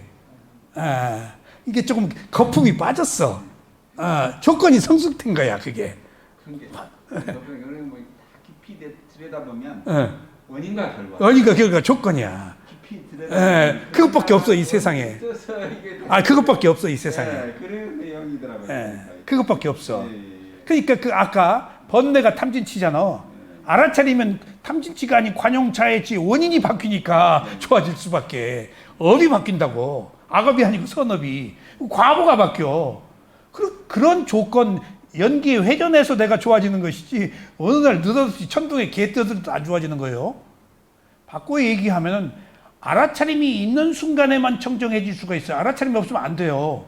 몇 초짜리 알아차림에서 유지해야 되는 이유는 알아차림 없으면 불가능해요. 신수심법 4년부터 없으면 불가능해요. 이게 부처님 선언이야. 근데 부처님 법문 듣고 확 아라한이 됐어. 수다원이 됐어. 그러면은 사유로 됐나? 짧은 순간에 알아차림이 거기 항상 소개되지 않아요. 그건 과거에 공덕을 쌓아서 지금 알아차림이라는 것이 은연중에 알게 모르게 있었던 거예요. 선생님 근데 저도 이제 잠들기 전에 호흡을 알아차서 얼마 못 맞춰서 잠에 빠져들더라고요. 네. 근데 이제 죽을 때도 이제 좀 잠들려고 할 때가 비슷하잖아요. 그렇죠. 죽으려고 하면은 이제 막 5만 가지 번뇌망상이 막 나타나고 막 여러 가지가 나타나고. 그렇겠죠. 압박감이 오니까. 네, 심장에 압박이 온대요. 예, 나타난다고 하잖아요. 그때도 그 싹티를 가지고 딱 그거를 대상으로만 딱 보는 힘이 계속 지속되면은 그 죽음 후에도 좋은 그 죽음 후에가 그때 아라한이 된다고요. 예, 그때 아라한이 그 돼. 상태 결과가 오지 않을까. 그 저기가 춘다가 자살했잖아요. 그러니까 부처님이 인정했어요.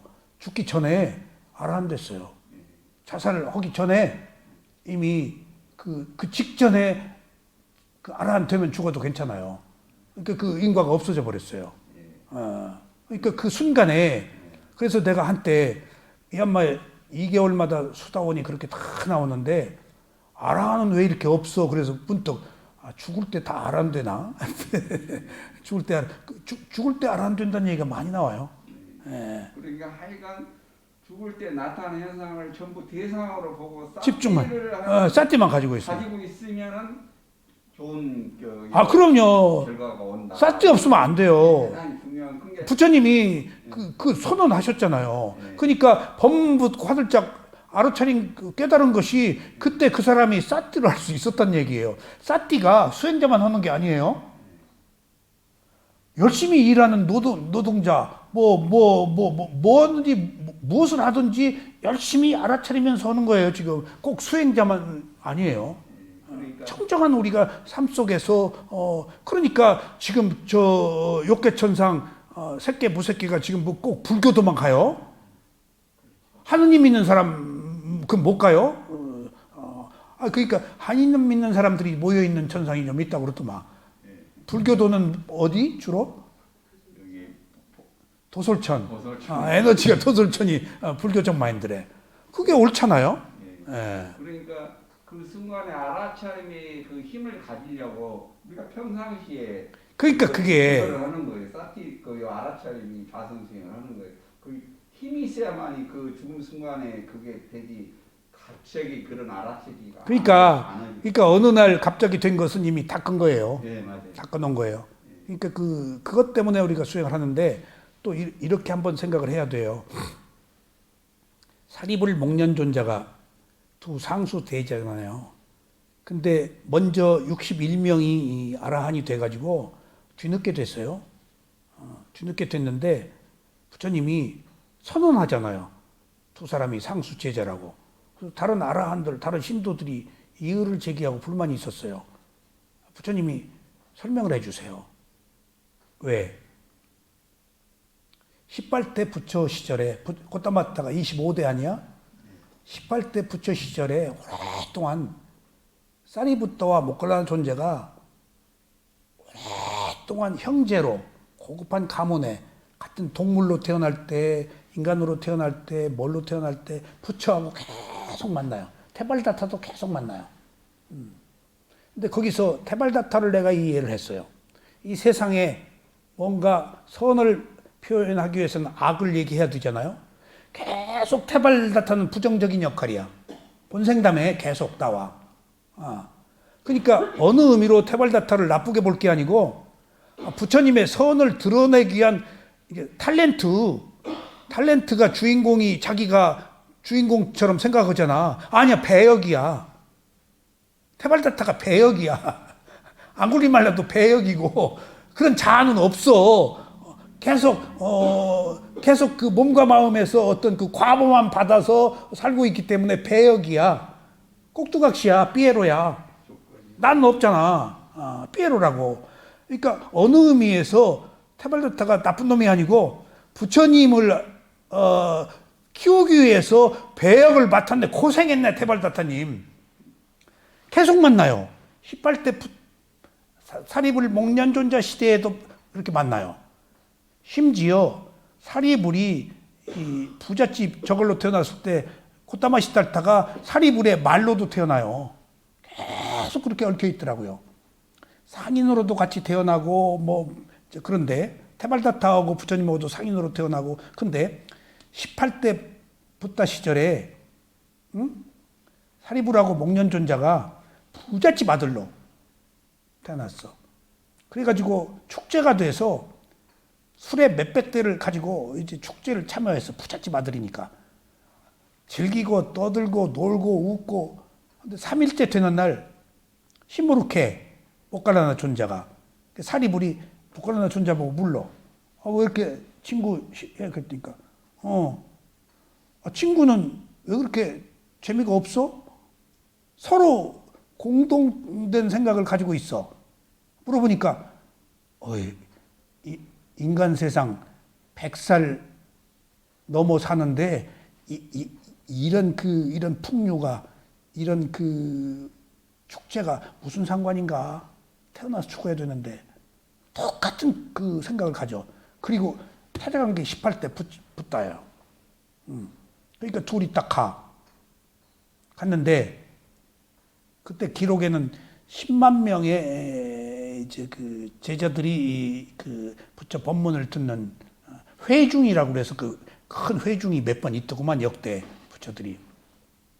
근데 사리불이 혼자가 거기를 혼자가 18대 부처 시절에 사리불의 과거생이지. 거기서 세존의 법문을 듣기 이전에 세존의 상수 제자가 법문을 해. 거기서 뿅 가는 거예요. 상수 제자한테. 예. 그리고 부처님이 법문을 하는데 부처님은 귀에 안 들어. 상수제자한테 뿅 갔어. 부처님의 법문을 듣고 거기서 다 아라한이 돼. 근데 사리부리만 안 돼. 상수제자한테 꽂혀가지고. 그리고 끝나서 18대 부처한테 가서 내가 상수제자의 그 두 상수제자를 보고 내가 나중에 부자가 태어나면 상수제자가 되겠다고 서원을 세워. 이게 다 본생담에 나와 있는 얘기예요. 서원을 세워. 그러니까 18대 부처가 딱 보더니 25대 고타마 시달타라는 부처가 석가모니 부처가 나오는데 네가 사리불이라는 이름으로 두 상수 제자가 될 것이다 라고 거기서 얘기를 해줘요. 그리고 나서 집으로 가. 거기서도 도원결의처럼 사리불 목련존자가 얽혀 있어요. 가서 여보게, 목련존자한테 여보게, 당신 나중에 붓다의 제자가 되기를 서원을 세워. 뭔 소리여? 내가 서원을 세웠다. 너도 세워. 같이 가야 돼. 라고 해서 5일간 비구들에게, 부처님에게 5일간 계속 시봉을 해. 그리고 가서 5일째 지나서 부처님 18대 부처한테 목련존자가 딱 서원을 세기로 하니까 너도 제자가 된다. 라고 그랬어요. 그리고 나서 이제 아싸지 비구가 탁발을 나갔는데 고타마 시달타가 딱 보니까 저거 깨달은 자야. 저 걸음걸이가 오비구 중에 아싸지 비구가. 그래서 스승이시여 깨달은 자라고 하고 얘기를 하니까 스승이 딴 분이 계시다. 누구냐? 고타마 시달타 석가모니 부처다. 나 거기 뭔 얘기를 하느냐? 여기 얘기 좀 해달라. 근데 그때 사리불이 아싸지가 탁발 나갈 때 물어볼래다가 예의가 있으니까 졸졸졸 따라가. 그래가지고 그 바로 밥 먹은 것이 어디 가서 앉아서 먹는 장소에 가서 먹으려고 그러는데 얼른 자기 저거 그 방석을 꺼내서 깔아주고 밥 다 먹을 때까지 기다렸다가 자기 물까지 드리고 깨달은 자냐? 아니다. 누구냐? 그래서 스승이 있다. 고타마다. 그 스승이 뭐라 그러느냐? 그러니까 거기서 아싸지가 우리 스승은 모든 것들이 원인이 있어 생긴 결과다라고 보고 그 원인이 있어 생긴 결과도 다 무상하다라고 얘기한다. 그러면 무상이 12연기야. 무상 가지고 깨달으면 연기 가지고 깨달으면 얻을 수 있어 없어요? 위파사나로 넘어와야 무상. 위파사나가 무상고부하거든. 연기와 무상이 지금 전부야. 무상은 기본 도고 위파사나는 뭔 도야? 예비 단계의 도. 그 다음에 마지막 열반은 성스러운 도. 그러니까 성스러운 도에 가기 위해서 위파사나의 도, 이 유일한 도야 이게. 이 도가 필요해. 이게 없으면 안 돼. 그러니까 12연기와 무상을 얘기해 주니까 거기서 사리불이 수다원이 돼. 그 얘기 한마디 뻥 듣고. 그러니까 딱 꺼진 사람이지. 그리고 목련존자한테 가서 가자. 그러니까 따라가잖아. 그러니까 부처님이 어서 오너라 삐꾸여 라고 기다렸다라고 오라 그러잖아. 부처님이. 이미 18대 부처부터 이 사람들이 서원을 세우고 25대 붓다 시절에 자기 시절에 두 상수 제자로 만나도록 되어 있는 인과를 부처님이 보신 거예요. 자, 그러면 여기서 이 얘기가 중요해요. 내가 이 얘기 듣고 요새 땅 문제도 조금 괴로움에서 벗어났어요. 18대 부처부터 25대 부처까지 얼마나 수많은 생의 업의 삶을 거쳤어요. 한두 생이 아니잖아요. 무수한 생. 이번 생 이거 번개처럼 왔다 갔다 그 땅 그까짓 건 뭐 있음 보고 없음 보에 지금 인과가 인연의 과보가 그렇게 그 사람도 그러려고 쓰는 게 아니고 나도 내가 지금 나이 먹어서 나보다 젊으니까 선원 이끌어가라고 그 사람 이름으로 해준 거 내 의도도 그렇게 나쁜 것도 아니잖아. 길게 본 건데 어쨌든지 안 주려고 한 것도 아니고 뭐 이렇게 된 거 어떻게 될 값이라도 그게 무수한 생애 동안에 얼마나 수많은 삶을 거치면서 수많은 겁을 거치면서 25대 석가모니를 만났냐고. 이 한 생이 뭐 그렇게 큰 거냐고. 그러니까 거기서 붙다가 비구들한테 이 사람들은 서원을 세운 사람들이다. 그 서원이 의도야. 의도가 업이야. 그래서 해맑은님은 뭔가를 풀고 가셔야 이게 그것도 이제 그것도 그건 그쪽 업이야. 예. 그러니까 지금 내가 할 수 있는 일이라는 것이 가끔 이게 우선 괴로움을 해결하기 위해서 무수한 생애 동안에 불가피한 주어진 업, 그럴 수도 있고 저럴 수도 있지 뭐. 그것을 하나의 인과 업으로 받아들이니까 그거 또 내가 그만해서 그렇게밖에 안 된 거니까 그 또한 어쩔 수 없는 거 아니야? 라고 이제 마음을 추스리죠. 그러니까 그래서 우리에게 부처님의 가르침이 필요한 게 괴로움을 해결함에 있어서 뭘 통원 못 하겠어요.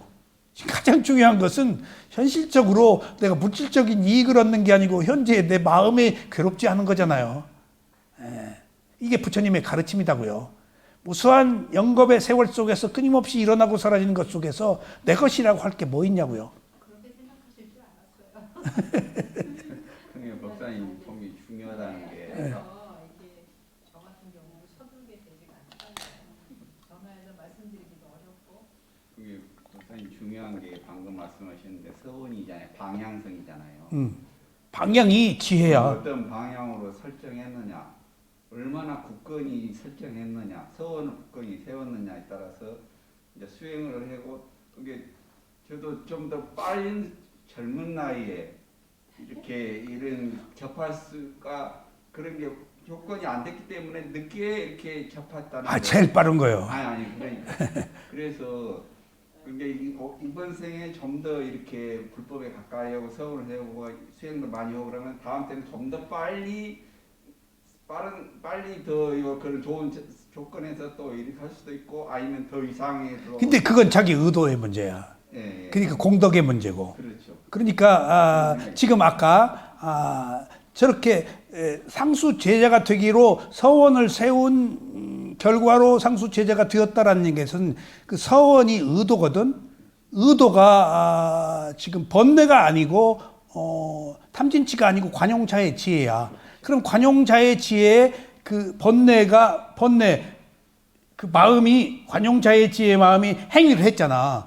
행위를 해가지고 오온을 받은 거예요. 그래서 된 거지. 거기 나라고 할 것도 없어. 오온 조건 지어진 오온일 뿐이야. 그러니까 지금 이 순간에도 이미 무명과 지금 그 가래로 몸을 받았지만은 지금 이 순간에 관용차의 지혜를 가지면은 선한 행위를 해서 내 몸과 마음이 오온이 선한 몸으로 바뀌잖아. 그러면 그 과보가 달라진 거지. 그러니까 사리불과 모갈라나가 18대 부처님이 서원 세워가지고 25대에 됐다니까. 4살 동안에 살아온 거야. 점점 변화가 좋은 방향. 근데 그 과정에 무지히 만났다니까. 일을 만나고 일로 만나고. 그러니까 그때 곧다 맞다가 붙다가 안 됐어. 무지히 만났을 때. 되니까 붙은 거야 지금. 맞아요. 그 점점 좋아졌다고 봐야겠죠. 그럼 무수히 만나. 무수히 만난 거예요. 그러니까 중요한 얘기는 여기서 또 한 가지 이게 있어요. 고타마 시달타가 굉장히 많은, 그러니까 고타마 시달타는 살림을 맡고 모갈라나 준자는 막 그 투쟁을 하잖아. 고타마 시달타가 사자로 태어나고 모갈라나 준자는 그 호랑이로 태어났는데 그때 그 무슨 일이 있어가지고 사리불은 그렇게 사자라도 사람을 안 뜯어먹더만 그 동물로 태어났을 때 모갈라나가 호랑이가 그 사람을 뜯어먹었을 발길발길. 모갈라나 에너지가 계속 그렇게 내려온 거예요. 근데 중요한 사실은 사리불이 중림정서나 이런 데서 가끔 허공에다 대고 뭔 절을 해. 그러니까 그게 소문이 안 좋게 났어.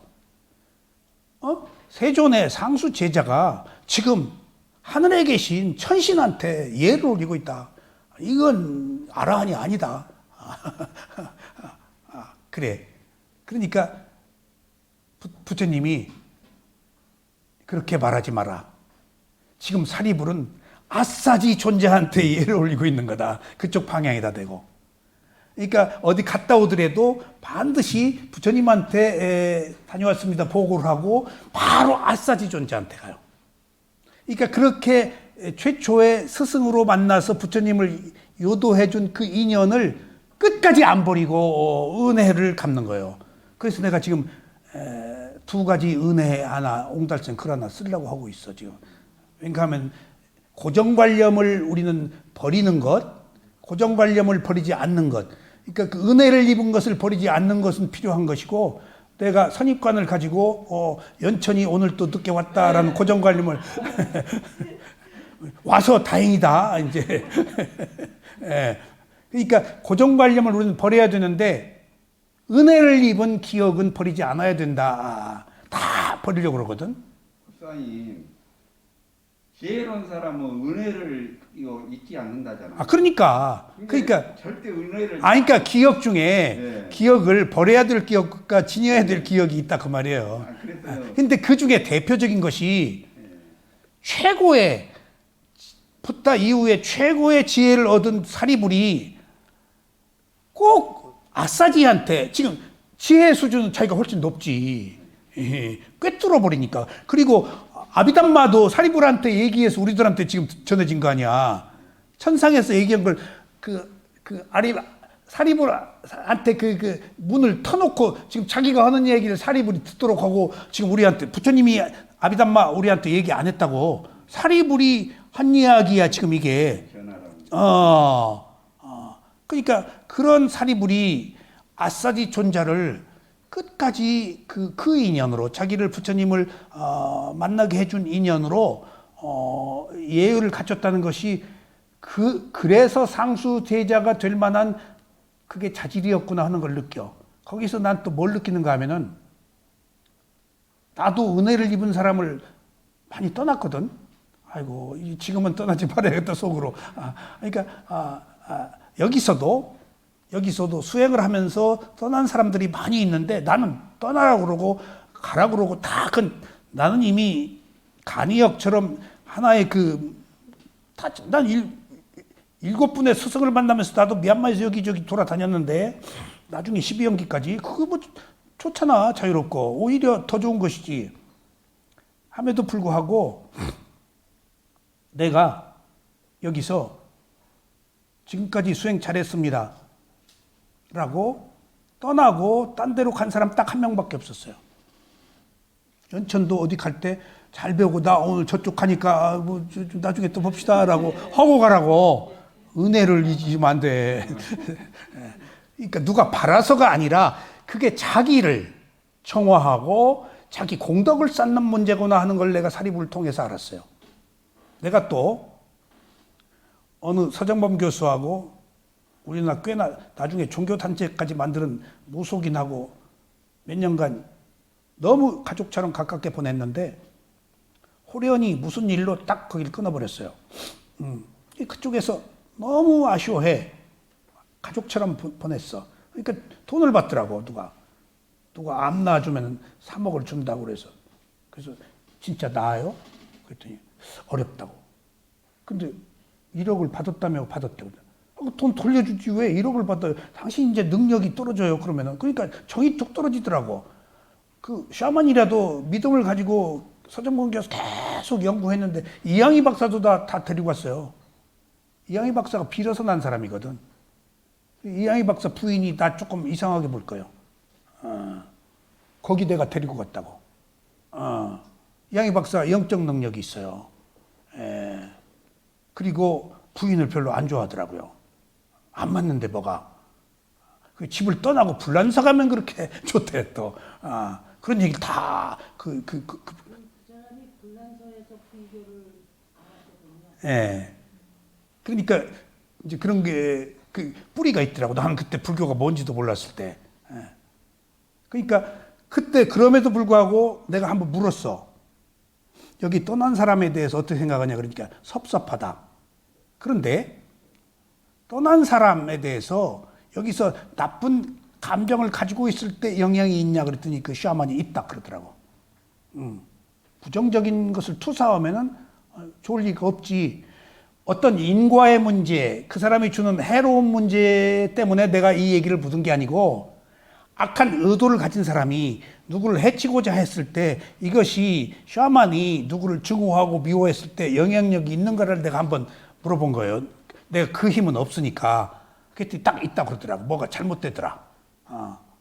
그래서 정신세계라는 것이 뭐 감정 가지면 안 되겠구나 싶은 생각도 했을 뿐더러 또 사리불 존재가 최고의 그 부처님 제자 중에 최고의 지혜 제일이 되었음에도 불구하고 자기를 인도해준 아사지 존자를 그렇게 경배하고 예를 갖추었다는 사실이 그것이 자기 정화에 자기 공덕에 자기 지혜에 이루어온 것이었구나. 누구를 위해서가 아니고 자기 마음가짐에 청정이 있어서 사리불이 되었구나 하는 생각이 들더라고요. 그런 어떤 규범을 갖춘 사람이었으니까 상수 제자가 됐구나 하는 것들, 응? 그런 것들이 나를 위해서 필요하다는 얘기지. 예? 예. 그런 것들을 느꼈어요. 그것을 안 끝이고 계속 살려가는 그런. 그게 아름답잖아. 예. 그래서 아차. 그러니까 그 페라벨 생각이 김한상이 고요한 소리 갔더니 김한상 씨 얘기를 해. 그래서 김한상 씨 뭔 얘기 끝에 어떻게 하냐 그랬더니 학생 때 거기 와서 번역을 했대. 고요한 소리. 어쩐지 김한상이 하나 있더라고. 그러면서 몇 번 수행했는데 그랬더니 그 사람 수행할 사람이 아닌데 그러더라고. 그건 맞다 내가. 그건 맞다. 그 사람 그거로 인정을 해야죠. 그러니까 인정 이미 장학금 줄 때 여기 안 와서 좋다고 그러고 줬거든. 이미 그래서 자유로워졌는데 사람이 그 타고 태어난 근기라는 것이 이게 축적된 성향업의 과보예요. 인과요. 이게 가능한 한임 우리는 좋은 그릇을 만들어야 돼 지금. 모든 것을 감사하게 여기는. 자. 졸음이 왔을 때 졸음이 온 것을 아는 마음을 알아차려야 합니다. 그래야 마음에서 계속해서 알아차릴 수 있는 일을 할 수 있습니다. 이때 마음을 알아차린 뒤에 마음이 희미해지는 느낌을 알아차립니다. 그리고 몸이 나른하고 무거운 느낌을 알아차립니다. 그러니까 하면은 졸음과 싸우지도 말고 자버리자고도 하지 말고 그러니까 탐욕도 하지 말고 성냄도 하지 말고 그냥 하나의 현상으로 희미하더라도 희미하네. 마음은 희미해. 그때 몸으로 가. 나른해. 희미하네. 나른하네. 라고만 알고 있으라는 얘기예요. 졸음에 대해서. 최선의 그런 확 잠이 깬다. 이것이 마음과 몸이 가지고 있는 졸음의 성품입니다. 이렇게 알아차려서 졸음에서 깨어나거나 깨어나지 않는 것은 중요하지 않습니다. 자거나 자기 않는 것이 중요한 게 아니다. 어느 수준으로 어디까지 알아차리느냐가 중요하다. 근데 여기서 한 가지 내가 지금 꼭 강조하고 싶은 것은 제가 이걸 몇 차례 경험했어요. 희미해. 그때 그 마음을 봐요. 그러면 희미해. 그 몸을 봐요. 변화를 주어야 조금 힘이 하나마 붙잡고 있으니까. 나른해. 희미해. 나른해. 쯤해. 나른해. 그냥 알고만 있어. 끝까지. 근데 확 잠에서 깨가지고 비가 갠 뒤 맑은 날처럼 됐다 이거지? 그 뒤에 꼭 다음 단계의 과정이 꼭 있어요. 뭐가? 언제 잤는지 모르게 자고 나서 깼어요. 자기 전까지는 가만히 알아차렸어. 있는 알아차림, 순도가 낮은 알아차림을. 근데 깨어나서 보면 이미 자고 있어. 그걸 두세 번 거듭하고 내가 왜 그랬는가 보니까 확 화들짝 깨어나니까 알아차림을 놓치고 하고 그냥 뚝 잠에 떨어져 버렸어. 좋아해버리니까 뚝 잠에 떨어진 거야. 반작용이야. 그래서 내가 그때 세상에 좋은 것이 범인이구나. 안 좋으면 끝까지 붙잡더라도 하는데 좋으면 큐피트의 화살처럼 그래서 남편 만나. 누가 선택한 거요? 고수라니까. 그러니까 뭐든지 그 좋을 때 알아차림을 놓친다. 근데 또 한 가지, 어느 경우에는 불가피 딱 자다가 탁 깨나. 근데 그렇게 자다가 깨는 여러 가지 그 오랫동안 수행을 이제 하는 거지.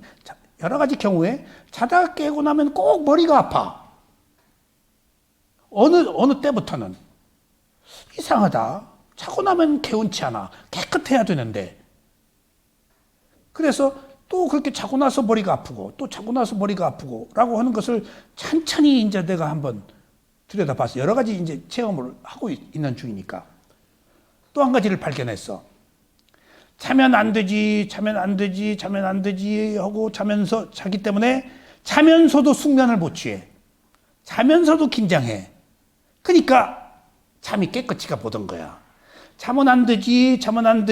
그냥 있는 그대로 자거나 자지 않거나에 상관없이 알아차리지를 못했던 거야.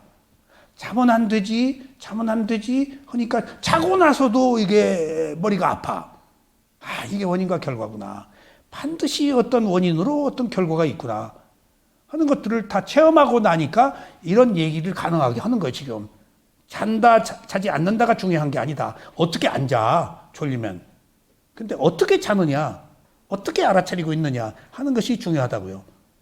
그러니까 이런 디테일한 문제는 총론에 관한 문제이기 때문에 그럼 자도 괜찮다라고 말을 하게 되지나 그 말을 하면 모든 경우에 사람들이 자려고 하기 때문에 자면 상황 끝이다라고 잠에 대해서 더 부언을 못 하게 하는데 실제로는 이런 디테일한 문제를 보면 이런 다양한 여러 가지 상황들이 있다고요. 자느냐 자지 않느냐가 중요한 게 아니란 얘기예요. 얼마나 알아차리고 있느냐가 중요하다. 그게 죽을 때의 알아차림이기 때문에 그때 죽을 때 그런 상태면 최고의 죽음을 맞이할 수가 있다고요. 평정한 마음. 최고의 죽음이 뭐야? 평정한 마음 아니에요. 지금 평정한 마음이 뭐죠? 지금 수행에서 16단계의 도에서 평정한 마음이 몇 단계예요? 11단계예요. 11단계까지가 위파사나예요. 11단계 넘으면 위파사나 아니에요. 그건 열반 단계예요. 도. 그러면은 위파사나에 이를 수 있는 길은 어디까지야? 쌍가루백가냐 평등의 지혜까지 못 가. 위파사나는 칠각지에 7가지 깨달음의 요인에 딱 집중의 깨달음의 요인으로 끝나잖아요. 그거 위파사나예요. 그 넘어는 열반인데 그것은 결과 과보지 위파사나하고 딴 거예요. 지금 위파사나는 원인이고 도가는 결과야. 다른 거예요 지금. 이게 도와 과가 달라요. 과가 몇 번씩 들어가고 하는 경우가 도하고 도는 지향하는 거 아니야. 과는 또 달라요. 그러니까 지금 우리가 위파사나라는 원인을 만들면은 결과는 하지 말고 위파사나의 어떤 조건 지어진 원인에 따른 합당한 결과가 열반이에요. 그러니까 합당한 결과가 조건 지어진 것이 어떤 사람은 수다원이고 어떤 사람은 아라한이고 한 것이 합당한 원인에 대한 결과일 뿐이야. 왜 달라? 여기서 조건을 수다원 조건을 만들었으니까. 그러니까 지금 위파사나는 쌍카루백간이 아나 그냥 알아차려서 평등의 단계 희미하게 있는 알아차림으로 그냥 좋다 싫다 안 하고 알아차리고 있는 것이 지금 평등의 단계까지 가니까 그 단계에서 깨달음을 얻거나 다음 생에 최고의 그 소위 지혜가 있는 고귀한 삶을 산다고. 역대 모든 붓다나 모든 아라한들 다 선업에 공덕이 있는 사람들은 다 귀족으로 좋은 가문에서 태어나요. 왠가 하면은 과보 때문에. 과보 때문에. 그건 당연한 이치예요. 그 부잣집에 태어났다고 해서 다 좋은 게 아니고 일단 그 선업의 공덕을 아라한이 되고 뭐 다 브라흐만 계급으로 다 이렇게 된 것은 선업의 과보를 받았다는 그 원인과 결과의 조건들인 거예요. 그렇지 않은 사람도 물론 있죠. 근데 예외적인 경우지만 대체적으로 그렇다는 얘기입니다. 다만 졸음이 왔을 때 졸음을 느낌으로 알아차리는 것으로 수행의 의무를 다한 것입니다. 수행자에게 결과는 그렇게 중요하지 않습니다. 수행자에게 필요한 것은 시작과 중간입니다. 그 결과는 내가 만드는 것이 아니고 이러한 조건이 만드는 것이라고 알아야 대상을 있는 그대로 볼 수 있습니다. 좌선 중에 망상, 통증, 졸음 외에도 어떤 대상이 나타나거나 먼저 대상을 아는 마음을 알아차려야 합니다. 그런 뒤에 가슴으로 와서 마음이 남긴 느낌을 알아차리고 다시 호흡을 알아차리는 수행을 계속해야 합니다. 오늘 좌선 중에 알아차리는 방법이고 다음 시간에는 좌선이 끝났을 때 어떻게 마무리를 할 것인가 하는 문제를 공부해 보시겠습니다. 감사합니다.